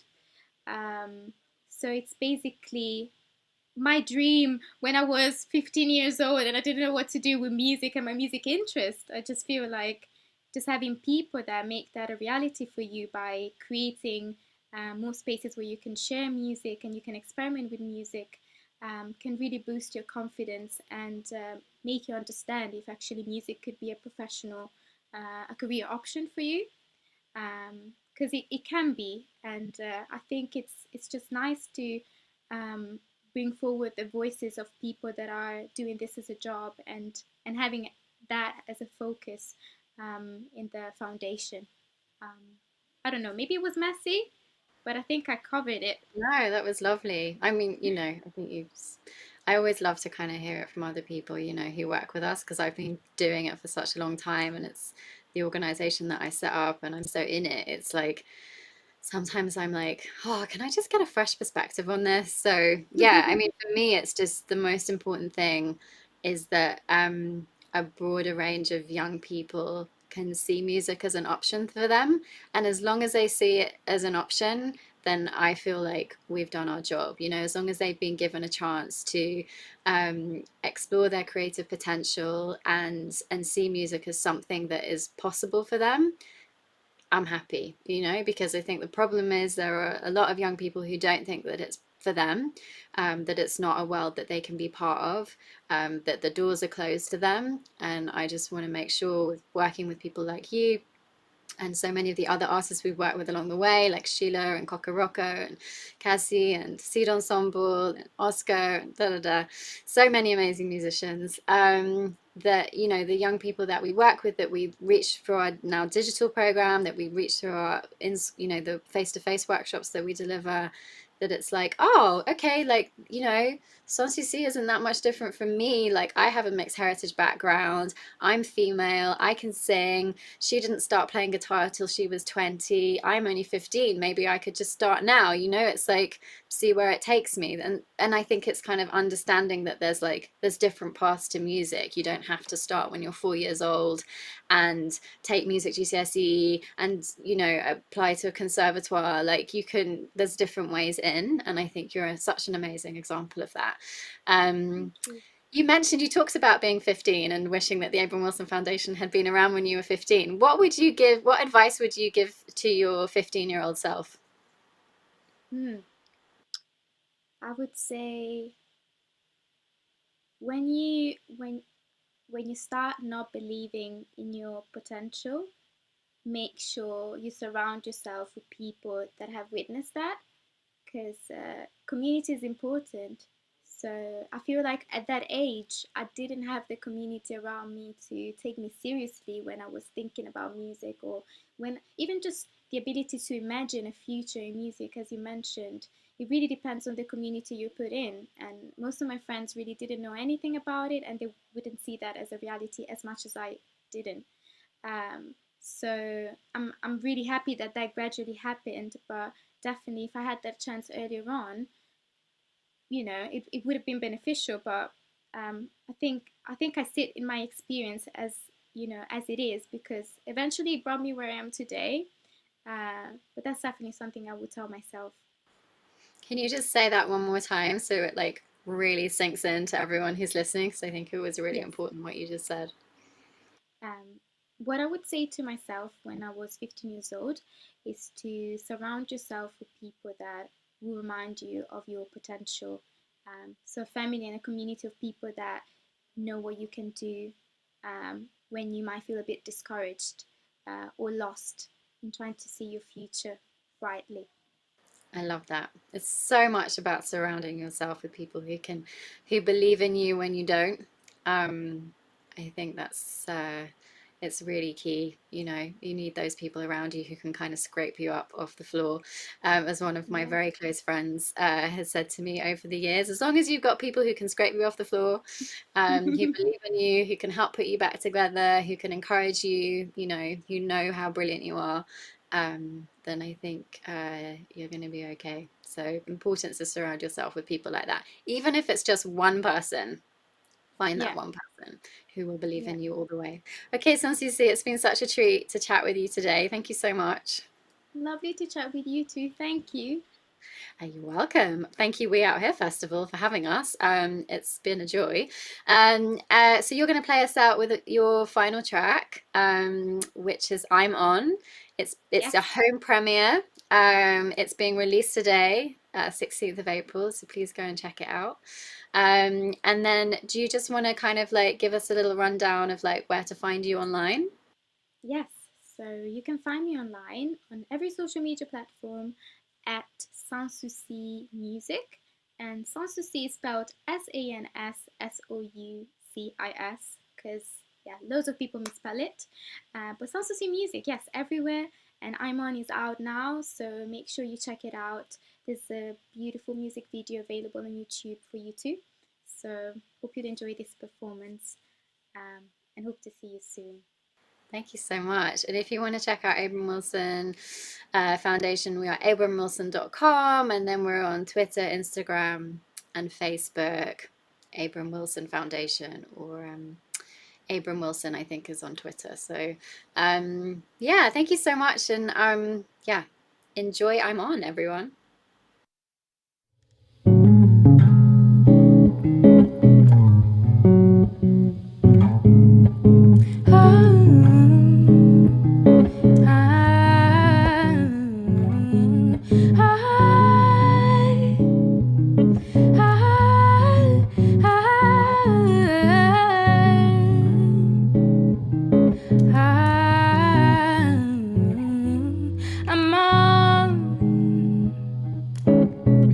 I'm out of space and there is nothing wrong. I'm on. Oh, I can see my people singing all my songs. I'm on.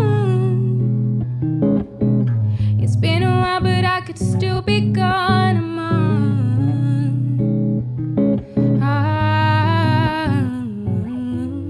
It happens in a minute. Happens in a minute. It happens in a minute, happens in a minute. It happens in a minute, happens in a minute. It happens in a minute, happens in a minute. I'm on. Not quite the feeling of falling in love. I'm on. 'Cause there's nothing I can do better. And you know I'm on, I'm on, I'm on. I've been waiting for this moment long enough. And I'm on. I even forgot there's people waiting for more. It happens in a minute, happens in a minute. It happens in a minute, happens in a minute. It happens in a minute, happens in a minute. It happens in a minute, happens in a minute.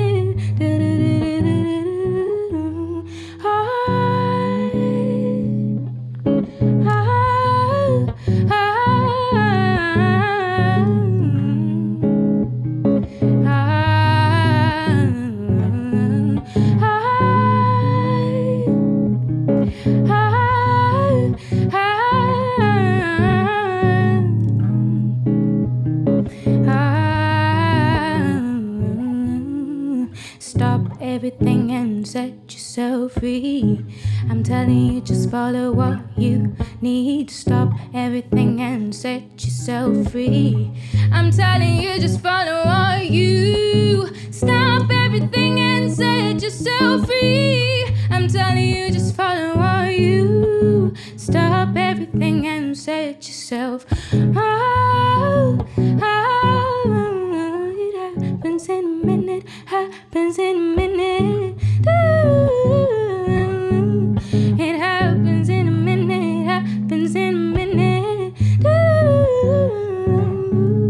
It happens in a minute, happens in a minute. It happens in a minute, happens in a minute.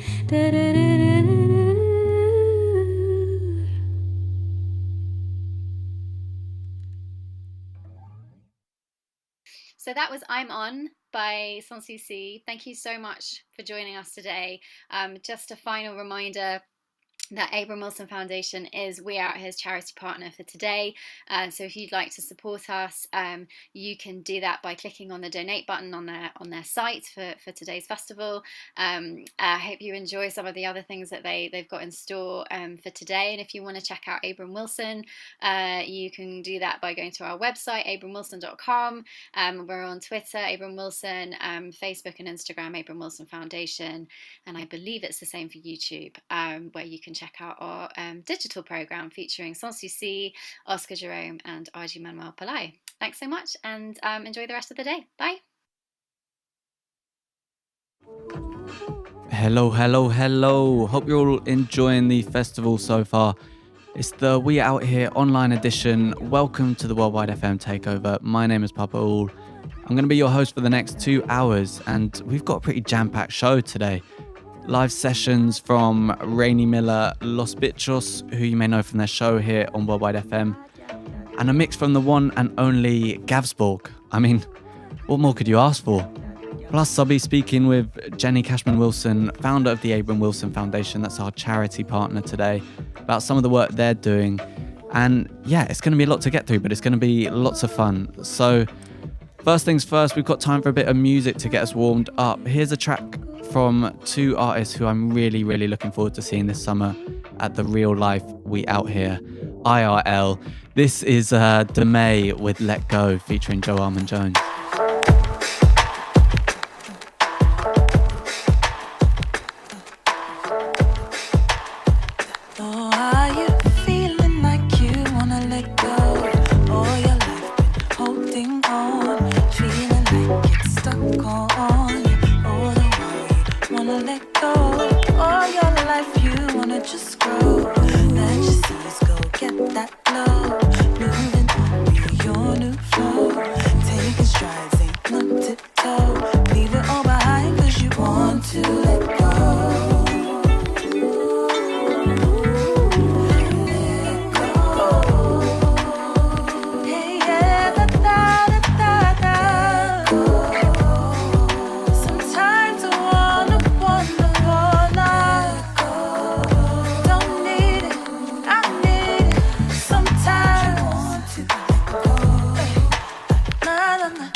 That was Let Go by DeMay featuring Joe Armon-Jones. It's from the album Life Works Out, usually.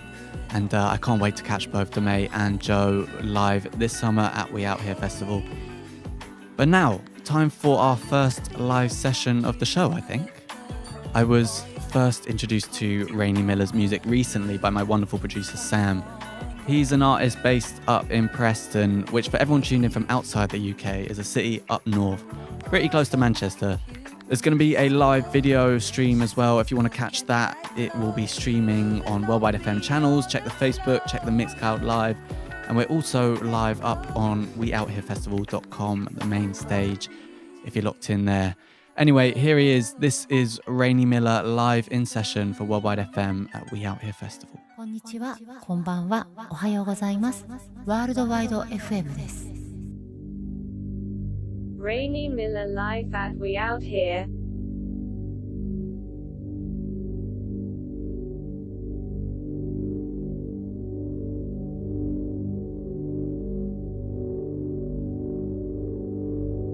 Rainy Miller live at We Out Here.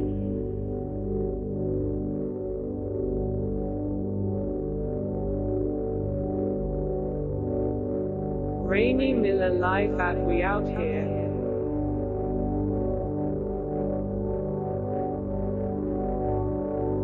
Rainy Miller live at We Out Here.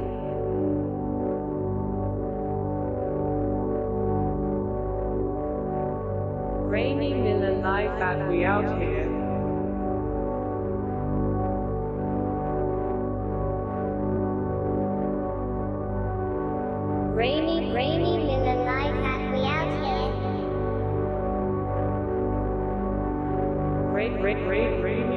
Raining Miller life as we out here.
Here I am on the A148. Shell load of I-65. Either way, we still wait. Here I am. No plan, there's no motive. Just me on my way. Let it burn, let me wait. And as you know, Spaghetti Junction funeral, as the flames won't drown, but the wheels still feel cold. Straight left or right, got Yarmouth inside, Z-Tech on the side, a Fiesta burns bright, a Fiesta burns bright, a Fiesta burns bright, a Fiesta burns bright, a Fiesta burn, a Fiesta burn bright, a Fiesta burn, a Fiesta burn bright, a Fiesta burn. No more, no more, no more, no more. Dancing all on the chalk, flesh amongst the middle, seeking out the inside. Let it burn to the night. I see the shade they left in my eyes. These will bleed as I cry. Never watch them to hide. Then I'm Jekyll and Hyde. As for lots my iron, cruise at every turn. Needle breathing tonight. There at every turn. Say there at every turn. There at every turn. Needle breathing tonight. There at every turn. And as you know, Spaghetti Junction funeral, as the flame won't drown, but the wheels still feel cold. But the wheels still.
the rise, just off the beach, hands inside.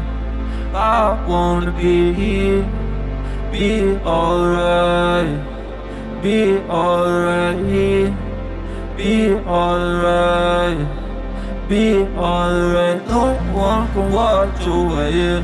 I'm gonna lose it. Be alright, be alright, be alright, be alright, be alright, be alright.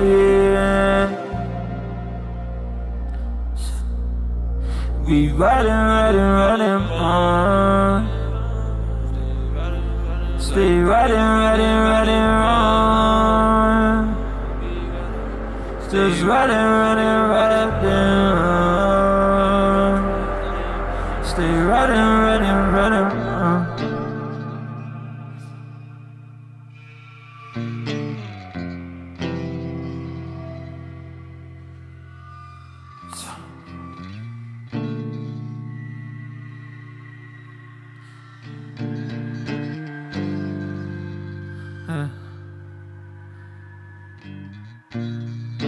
Just on the rise, I see the light that He provides is all you need.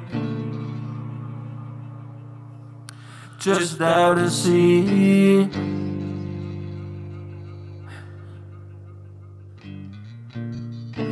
I wouldn't mind to me, the minds for me, align with all you need.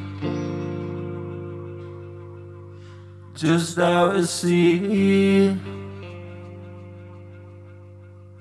just out to sea.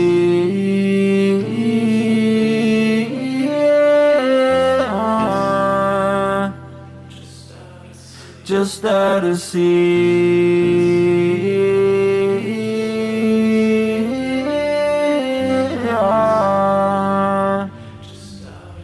Just out to sea.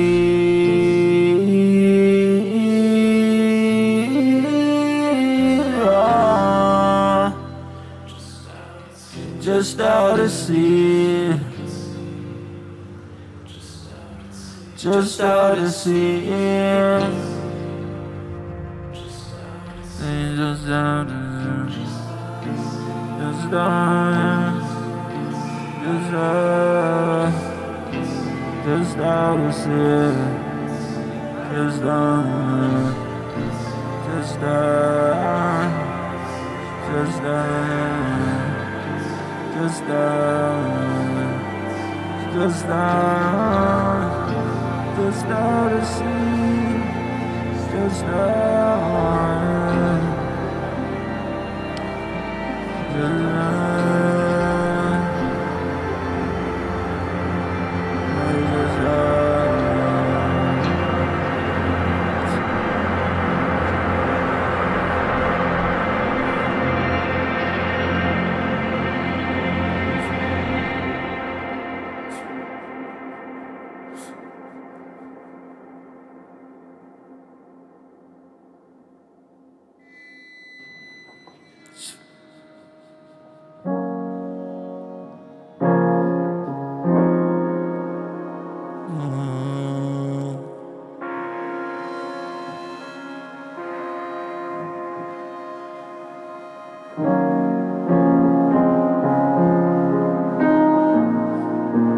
When you come out,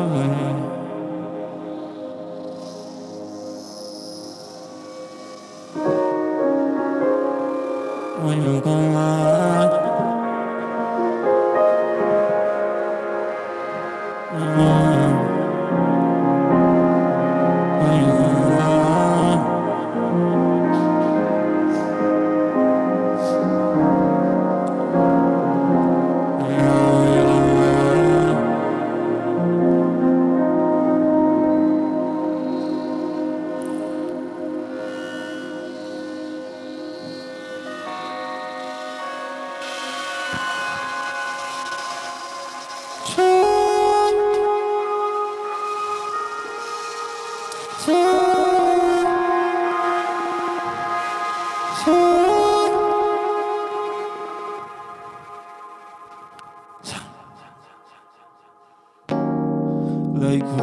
us way on. Wish you stayed around.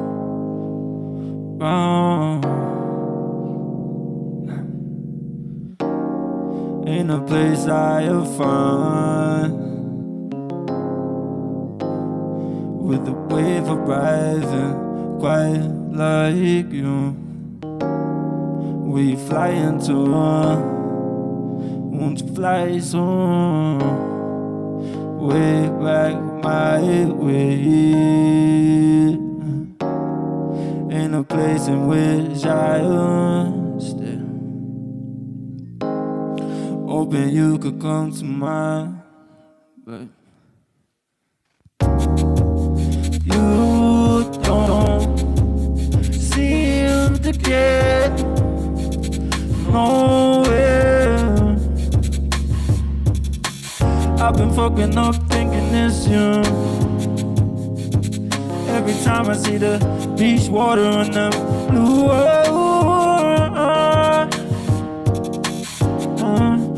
Neptune's out.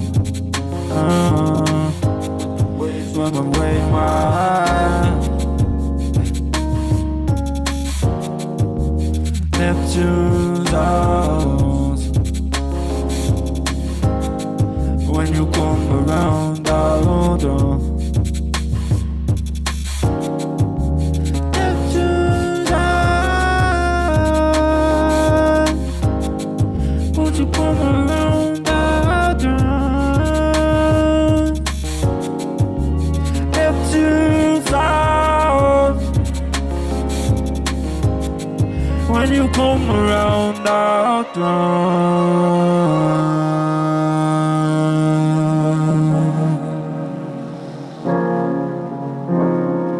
When you come around,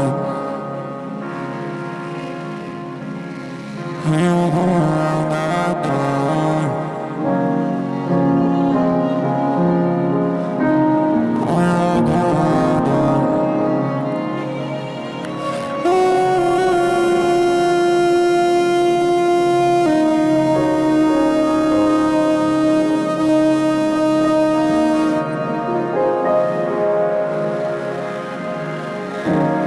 When you come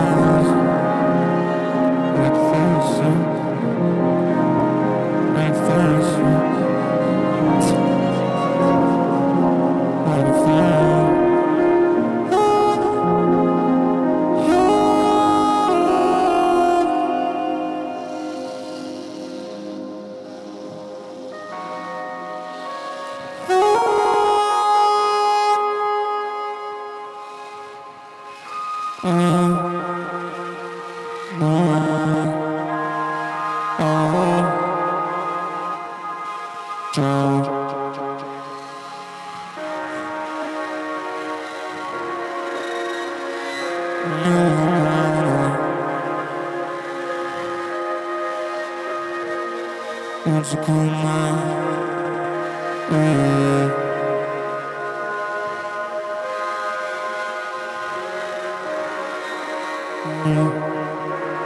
Come on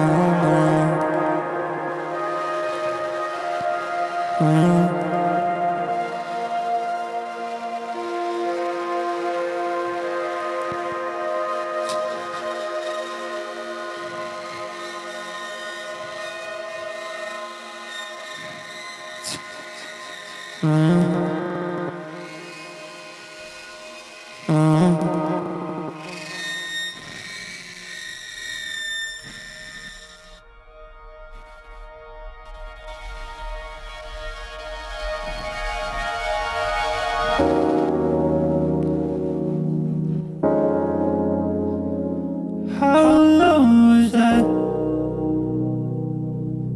treading on the memory? How was I swollen to indifference? How was I on another one?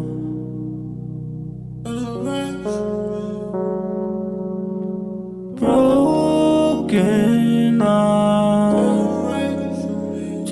Where am I, your lowly son?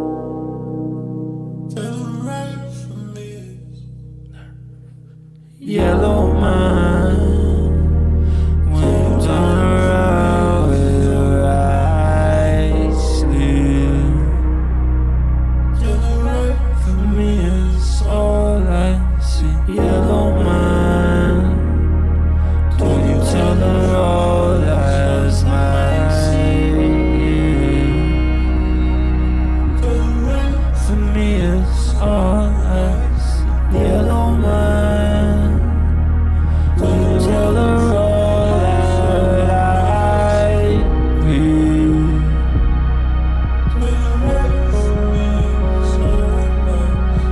Yellow man, your hell is all that I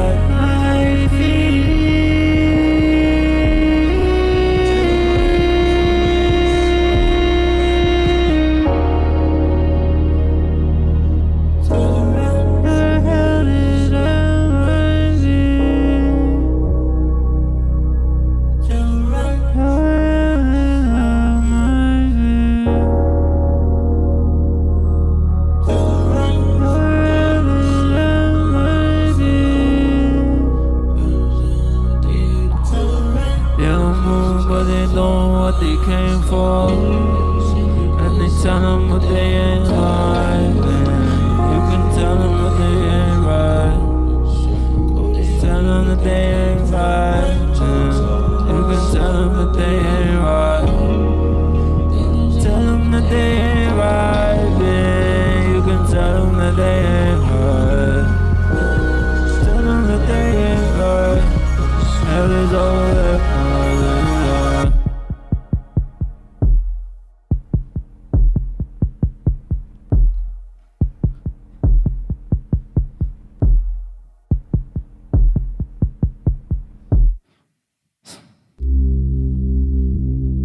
Stay inside on another day, telling times as the mother said, rolling around through another grave.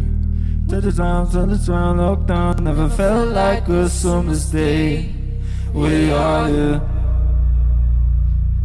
we are here, we out here, we are. I'm just trying to make sense of that trying. Talk to you when it's dark out, only take drugs in the night time. Still in my hand, readjust to this weight, feel strain when I lift you up on my arms tight. Got this mud in my cup and this is my throat, blind sight. She wanna fuck but I got these drugs in the car and the engine run sat here in the station. 4 AM in the morning, I tell her don't wait up there, but she's drunk on waiting. Ball out of my mouth to the rhythm that I passed 3 nights on the pavement. Allocated, booked up, painless. Got this blade in my throat. You know I ain't fucking with you when I need it. I broke up my cell when it's cold in the precinct. I'm crushing with feelings. Never been shrugging the jar till they broke my teeth in. It's only my palm when he stones in me thinking. God is my stony, I'm demon. Sending these shots in his eating. Led on a tray in the crib, she crashed on my face. Screaming, close to dying, only breathing. So cold when I'm speaking. The girl know that I bleed off. Out here and all the deep. This is sky we bred. I can never try hold you together, but I take what's left. Run to the ground, this voice in my head. Stay inside on another day. Telling times as a mother said, rolling around through another grave. Another grave. Turn around, lockdown. Never felt like a summer's day. We out here, way out, we out here, we out here, we out. Summer bright, feel it wrong, steer it bright, suicide on my tongue. Mother night, do it die, do it don't, do it like, where am I, where I'm from, who am I, where are we, who are you, where is she, losing all, like a sleep, like a soul, like a ball, like a ball, like a mouse, do it all, feeling ghost, feeling ghost, I'm feeling ghost. Hope is up, we are, oh, close, we are, oh, girl, if there's a way.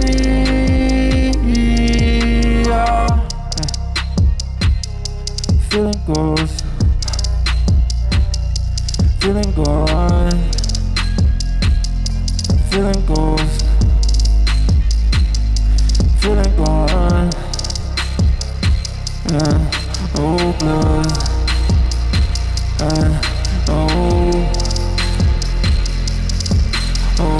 blood, yeah.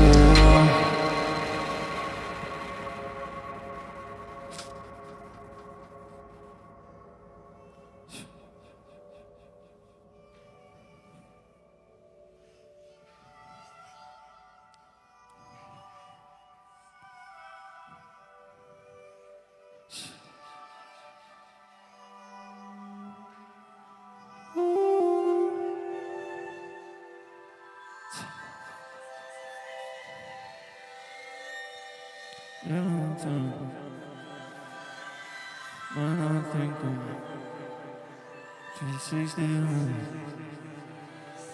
when I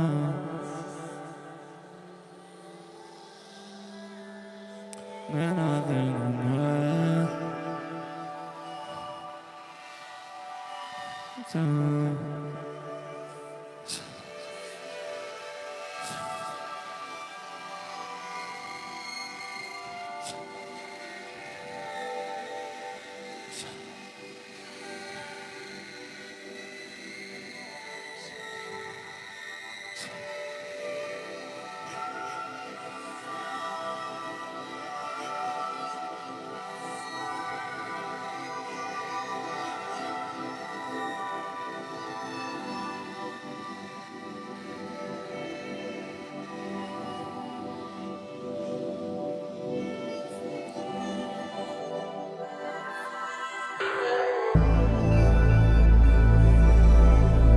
blurry, never running through the ice. Swings, water turn to blue, green through the whole thing. I'm out for the count, tryna find something different. A ride road, skirt is a surfway.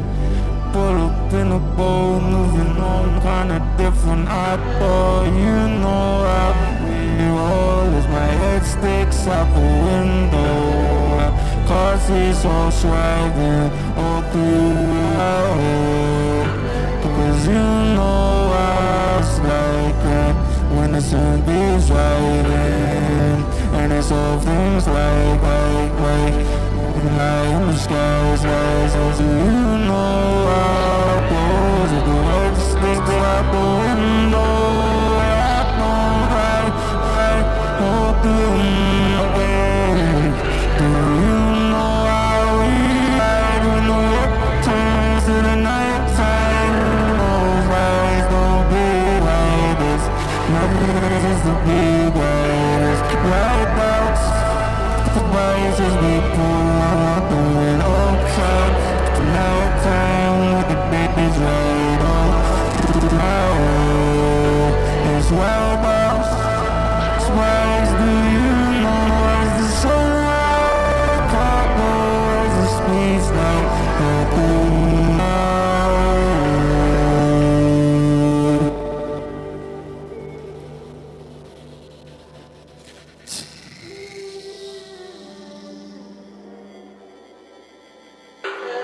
yellow turn to dust, asphalt turn to ice, Newton with the clutch.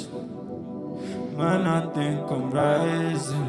360 with the one, 360 with the airtime. My belly feeling numb. Preconceived the flatline. It's like my mind's the roads. It's like my mind's a roadmap, and you know every fold, and you know every fold, and you know every turn to keep me feeling broken, the pulling feeling dust. My eyesight turns to dust, my bleeding turns to quicksand. This feeling starts to go. This feeling starts to go. This feeling starts to fade. My my feelings start to go. My feelings start to fade. My feelings start to go. My feelings start to fade. My feelings start to go. My feelings start to go. My feelings start to go. My feelings start to go. My feelings start to go. Feelings start to go. Feelings start to go.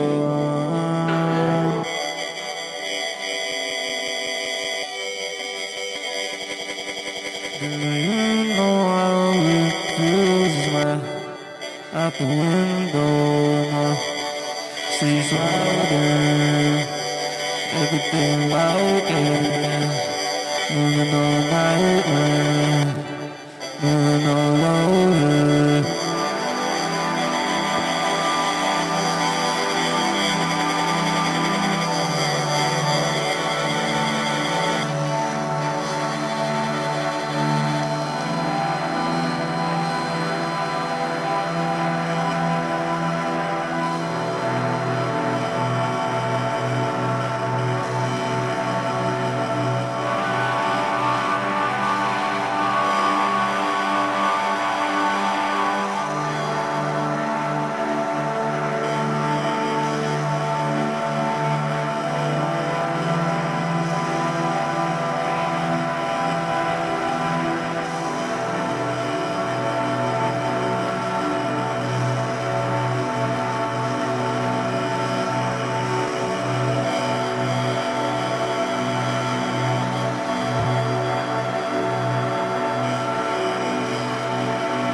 Konnichiwa, こんにちは、こんばんは、おはようございます。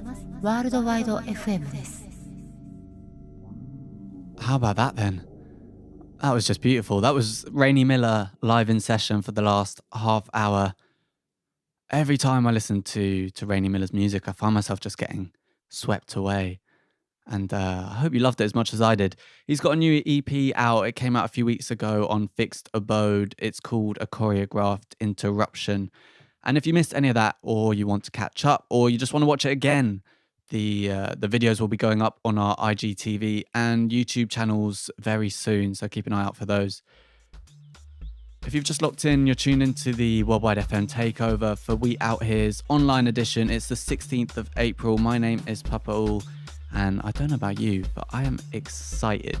I am very excited for everything on offer today. We've already had some great conversation, a book reading from Sarati Korwa, and still coming up today here on the main stage. Loads of music from we've got the likes of Worldwide FM's very own Polly Ritmo. She'll be going in the mix. Live sessions from the likes of Nubian Twist and George Riley. There's a takeover from London's Total Refreshment Centre. They're celebrating their 9th birthday. So big happy birthday to TRC. And that includes performances from Alabaster the Plume, Ruby Savage, Hasib Iqbal, and loads more. Plus, our friends over at Reform Radio have loads of great stuff lined up for you this afternoon. So there's so much to get into and so much to enjoy. And it's all free, which is kind of amazing. So it's just getting me really excited for the summer, to be honest. I'm ready for these live gigs and getting a little taste of this live music, and that energy is needed right now, and it's brilliant. Much love to everyone locked in right now. Remember to drop a note in the chat room if you're enjoying the festival. Let us know what you're up to, where you're tuning in from, and what you're looking forward to. I want to know what you guys are excited about. But right, next up, for the next 35 minutes, I'm handing over to Jamaican producer Gavsborg. He's part of the Equinox music family. He's just released an EP, Domestic Audio Workstation, which is absolutely brilliant. So for the next half hour, this is Gavsborg in the mix. Vibrando en sintonía con Worldwide FM. Master? Master Lou? You think they'll stand worse than a chance against Equinox sound? Not at all. The dubs are too weak, and they're slow to speech. As a matter of fact, Equinox is gonna destroy them from the dance hall. Start the punishment, finish them. Yeah, we don't know Equinox. Have the dubs in stocks. Run it. The solution is the message of the border. Oh, well. Soon killing time again. Equinox are killed it. See the moonlights on the town. Oh, I'm getting ready. Equinox playing in the lawn. Soon was dead and buried. When them put on them Gideon boot, my God. Soon was get nervy. I got a caller on the telephone. Equinox soon a killer sound. Killer sound tonight. Whoa, we kick a sound from left to right. Whoa, killer sound tonight. Whoa, till the sound don't forget to write down card. People coming for me everywhere. So I'm getting ready.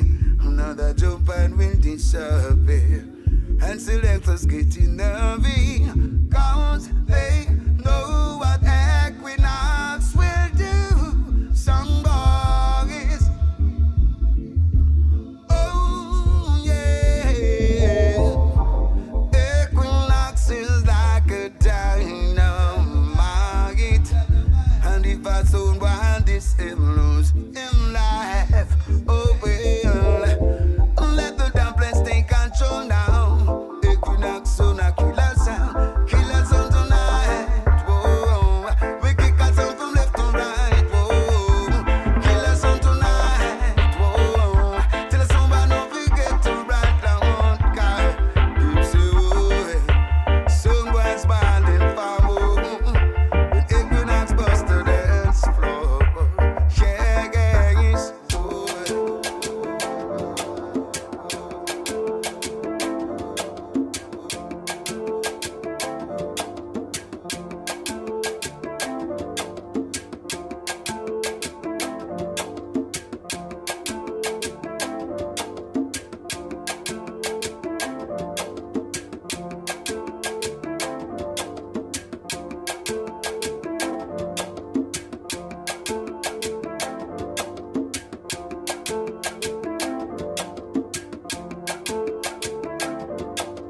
Yo, Gabby and Cops, boy.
Captain Cap Sport.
Question.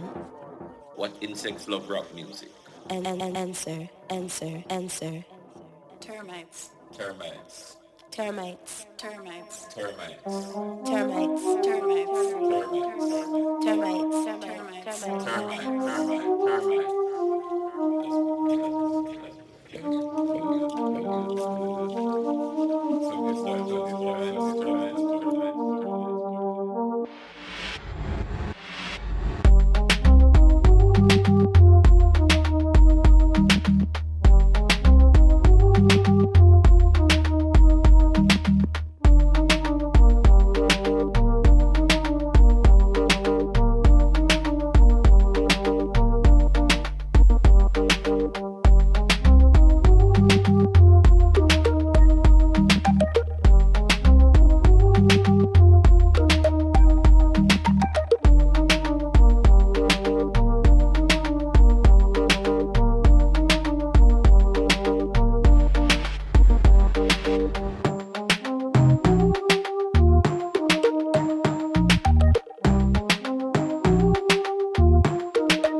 Question. What insects love rock music?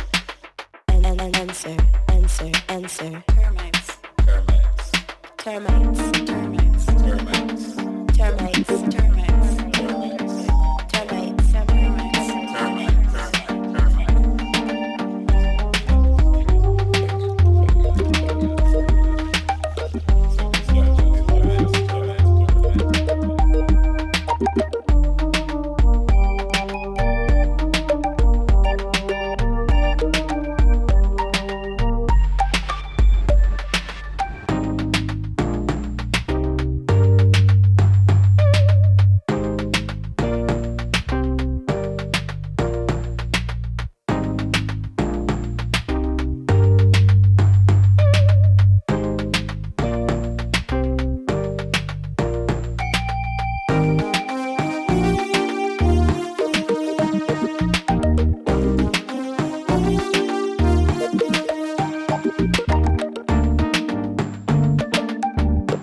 Gavin Capsport.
place like Elephant Man.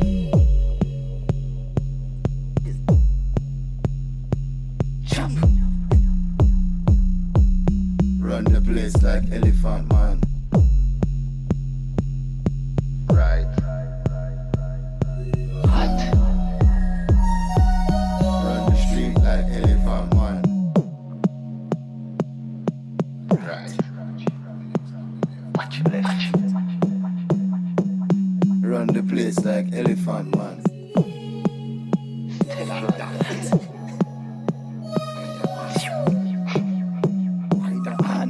Run the place like Elephant Man. What a man.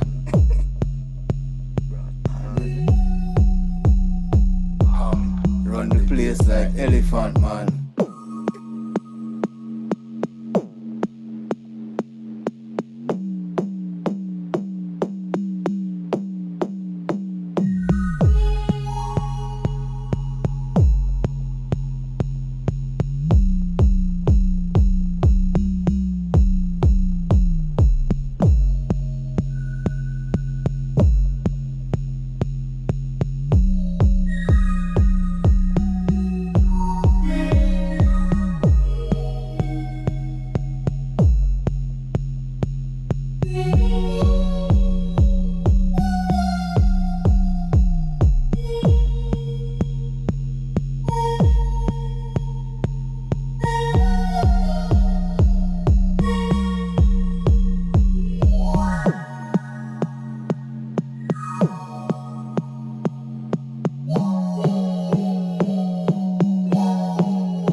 Gavin Capsport.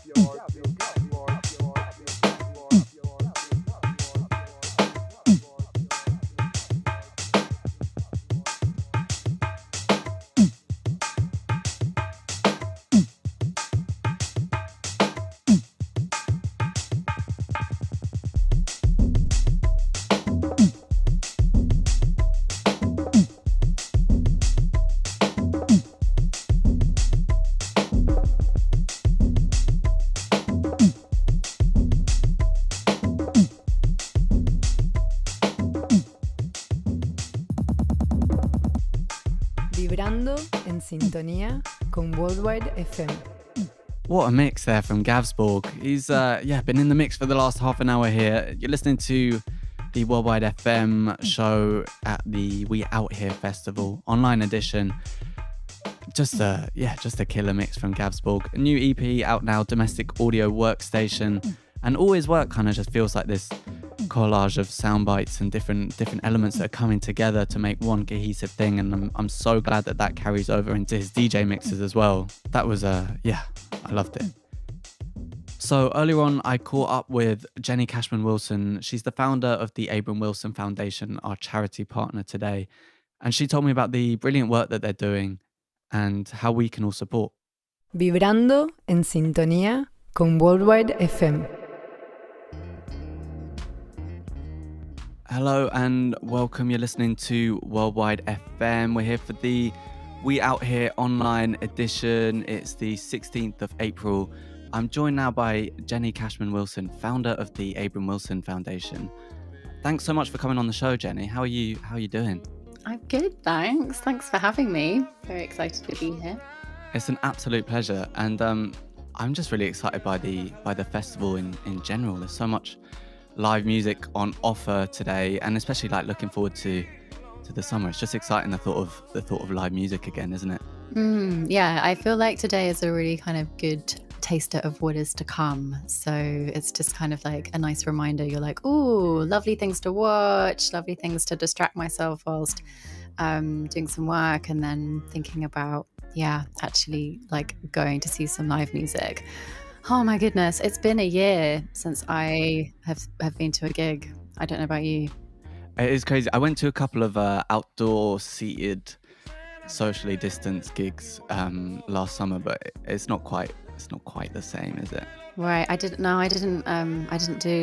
haven't done anything since last March. I haven't seen anything live since last March, which sounds crazy to say that. But it is mad. Well, soon enough, hopefully we'll be back and dancing and having a good time. Oh my God, I want to dance so much with people. I really want to do that so badly. I miss it. Yeah, me too. Obviously, all of this online content today, We Out Here Festival, is free to access for everyone, but we're also here raising money today in support of your organisation, the Abram Wilson Foundation. Can you tell us a little bit about the work that you do and what these donations will be going towards? Yeah, so I set up the Abram Wilson Foundation about 9 years ago, and our purpose is to inspire, connect, and open doors to the music industry so that young people from disadvantaged and diverse backgrounds have an equal chance to realise their creative potential. And we do that in two ways, really. We have a career development program for up-and-coming musicians. We have 12 musicians who we're supporting this year, and we do that through regular strategy and coaching sessions. That's kind of the core of the program. And then we've started introducing industry expert sessions. So we had a songwriting session with someone called Jamie Hartman for our singer-songwriters recently. We've recently formalised a partnership with Spitfire Audio, and their co-founder Christian Henson and CEO Will Evans are going to be doing a couple of industry expert sessions, and we're sort of planning to book a few more for the rest of this year. And then prior to COVID, we would also do showcase opportunities, but we've parked that for obvious reasons. So we're kind of doing like a few little online things. And then we have a music education program called Future Sound. which we deliver in partnership with Church of Sound. And because of COVID, we pivoted to a digital program, which we piloted last autumn. So if you want to check that out, that's on our YouTube channel. And we did that with Oscar Jerome, Sans Souci, and a spoken word artist called Aji Manuel Pillai. Amazing. All the work you're doing sounds so exciting. And obviously within such a tough environment of the last year, what kind of impact does this have? It's not just about musical skill, really, is it? No, I think for us, I mean, obviously that's part of it, but for us, it's about access more than anything. So with our music education program, we're really targeting young people who, because of what's going on at home, because of their background, because they've got, challenges going on, which, could be financial, or, there could be, they could be a young carer, there could be issues at home. Like, there's a whole bunch of reasons why a young person isn't going to leave their area or join an extracurricular program. So our kind of whole raison d'etre is to kind of go in where they are, make it really easy for them, and give them access to bands like Coco Rocco and Seed Ensemble and artists like Oscar Jerome and Sans Souci, artists who they wouldn't ordinarily come into contact with, who have all kind of gone on a very sort of different path to becoming professional musicians, all have different backgrounds, experiences, and it's just something that the young people can relate to a little bit. They can kind of see that and go, oh, hang on a minute, so this music thing can be an actual job, and there's all kinds of people doing it, there's people like me doing it, this is something that I could consider. And for me, it's that's one of the most important things, that they see that as an option for them, as well as increasing their confidence and their ability to work in a team, and those sort of really important transferable skills. I hate using that word, transferable skills, well, 2 words technically, but you know what I mean. And doing that through music, so teaching them kind of how to compose and getting them ready for a performance or a recording session. But yeah, it's access is such a big thing for us. It just sounds like such brilliant work that you're doing, and I'm so happy that we can support the Abram Wilson Foundation through We Out Here Festival. The donation link can be found at via the website. There's a donate button on the website. That's weoutherefestival.com, and there will also be some We Out Here goodies as donation incentives. If you need any extra pull, then there's some stuff on offer there. Jenny, thanks so much for coming on. Where can people find out more about the work that you're doing? Just come and follow us on Instagram. It's at Abram Wilson Foundation, or Facebook, same handle. Twitter, it's just Abram Wilson. YouTube, I think it's Abram Wilson Foundation. And then our website is abramwilson.com. So yeah, just Google Abram Wilson music and it should come up. Brilliant. Thank you so much. You've also picked out a track for us to play on the show from one of the artists that you're currently supporting. What have you gone for? So it's a new track that's actually being released today. It's called I'm On by Sans Souci. I did a little interview with her, and she's done a home premiere performance of I'm On, which is being shown today. And yeah, I just kind of wanted to really sort of plug it because it's being released today. And like many musicians, it's not been an easy 12 months, and Sans Souci is one of the best musicians ever to work with. She's amazing. So yeah, gorgeous human being, gorgeous music. Brilliant. I managed to had a little sneak listen earlier this week, and it's a beautiful track. So thank you for picking this one, and thanks again for coming on, and enjoy the rest of the festival. You too. Thanks for having me.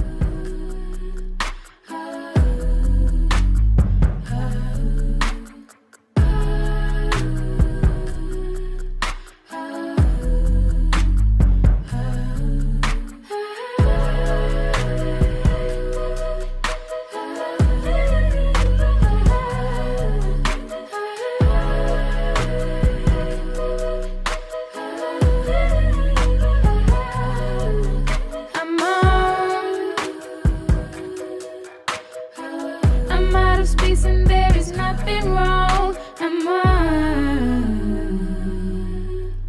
Ooh, I can see my people singing on. all my songs. It's been a while, but I could still be gone. I'm on.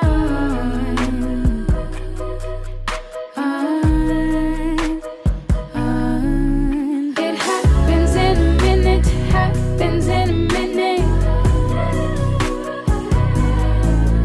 It happens in a minute, happens in a minute. It happens in a minute, happens in a minute. It happens in a minute, happens in a minute. I'm on. Look where the feeling of falling in love. I'm on. 'Cause there's nothing I can do better than you know. I've been waiting for this moment long enough. I even forgot there's people waiting for more. It happens in a minute, happens in a minute. It happens in a minute, happens in a minute. It happens in a minute, happens in a minute. It happens in a minute, happens in a minute.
Such a great track from Sans Souci there.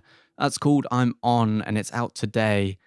And now, time for our last live session of the show. You may know them from their globetrotting radio show here on Worldwide FM, but they're also a pretty killer live band. And remember, if you want to watch the live stream for the session, head over to the We Out Here Festival website or catch it on our Facebook or Mixcloud Live.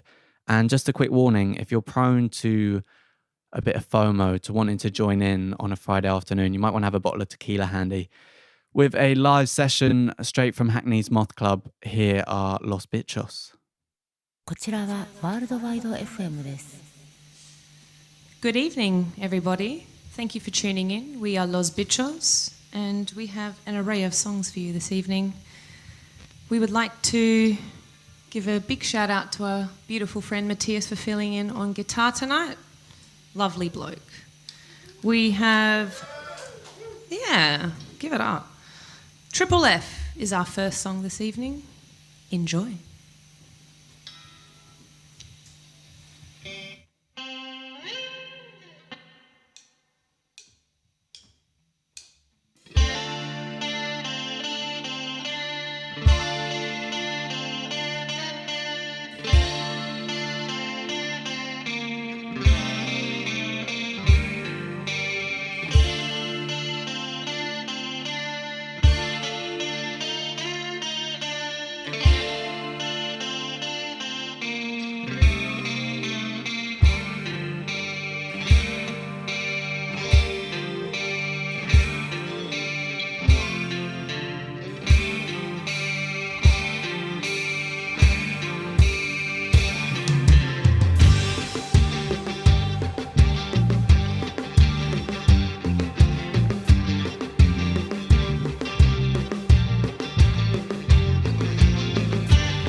amazing.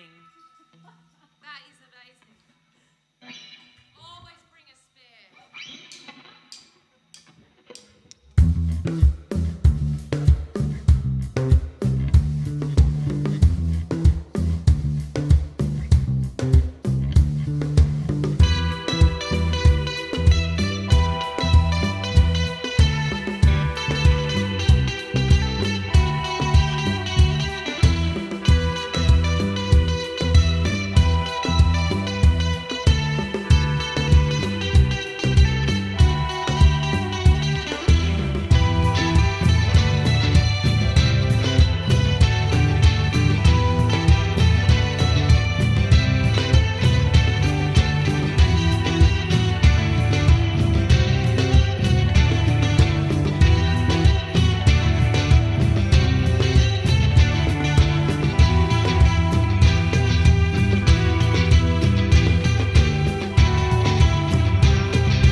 went exactly as I'd planned it.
Miss Nick Crawsher on the drums, everybody.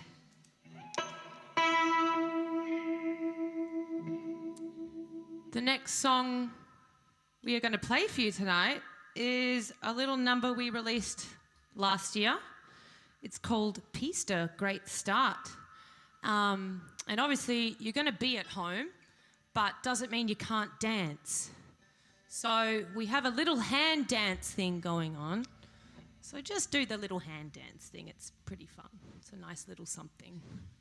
Or don't. You can just sit there and have your beer. Or whatever. Pista, Great Start.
Slightly Western vibes for you now.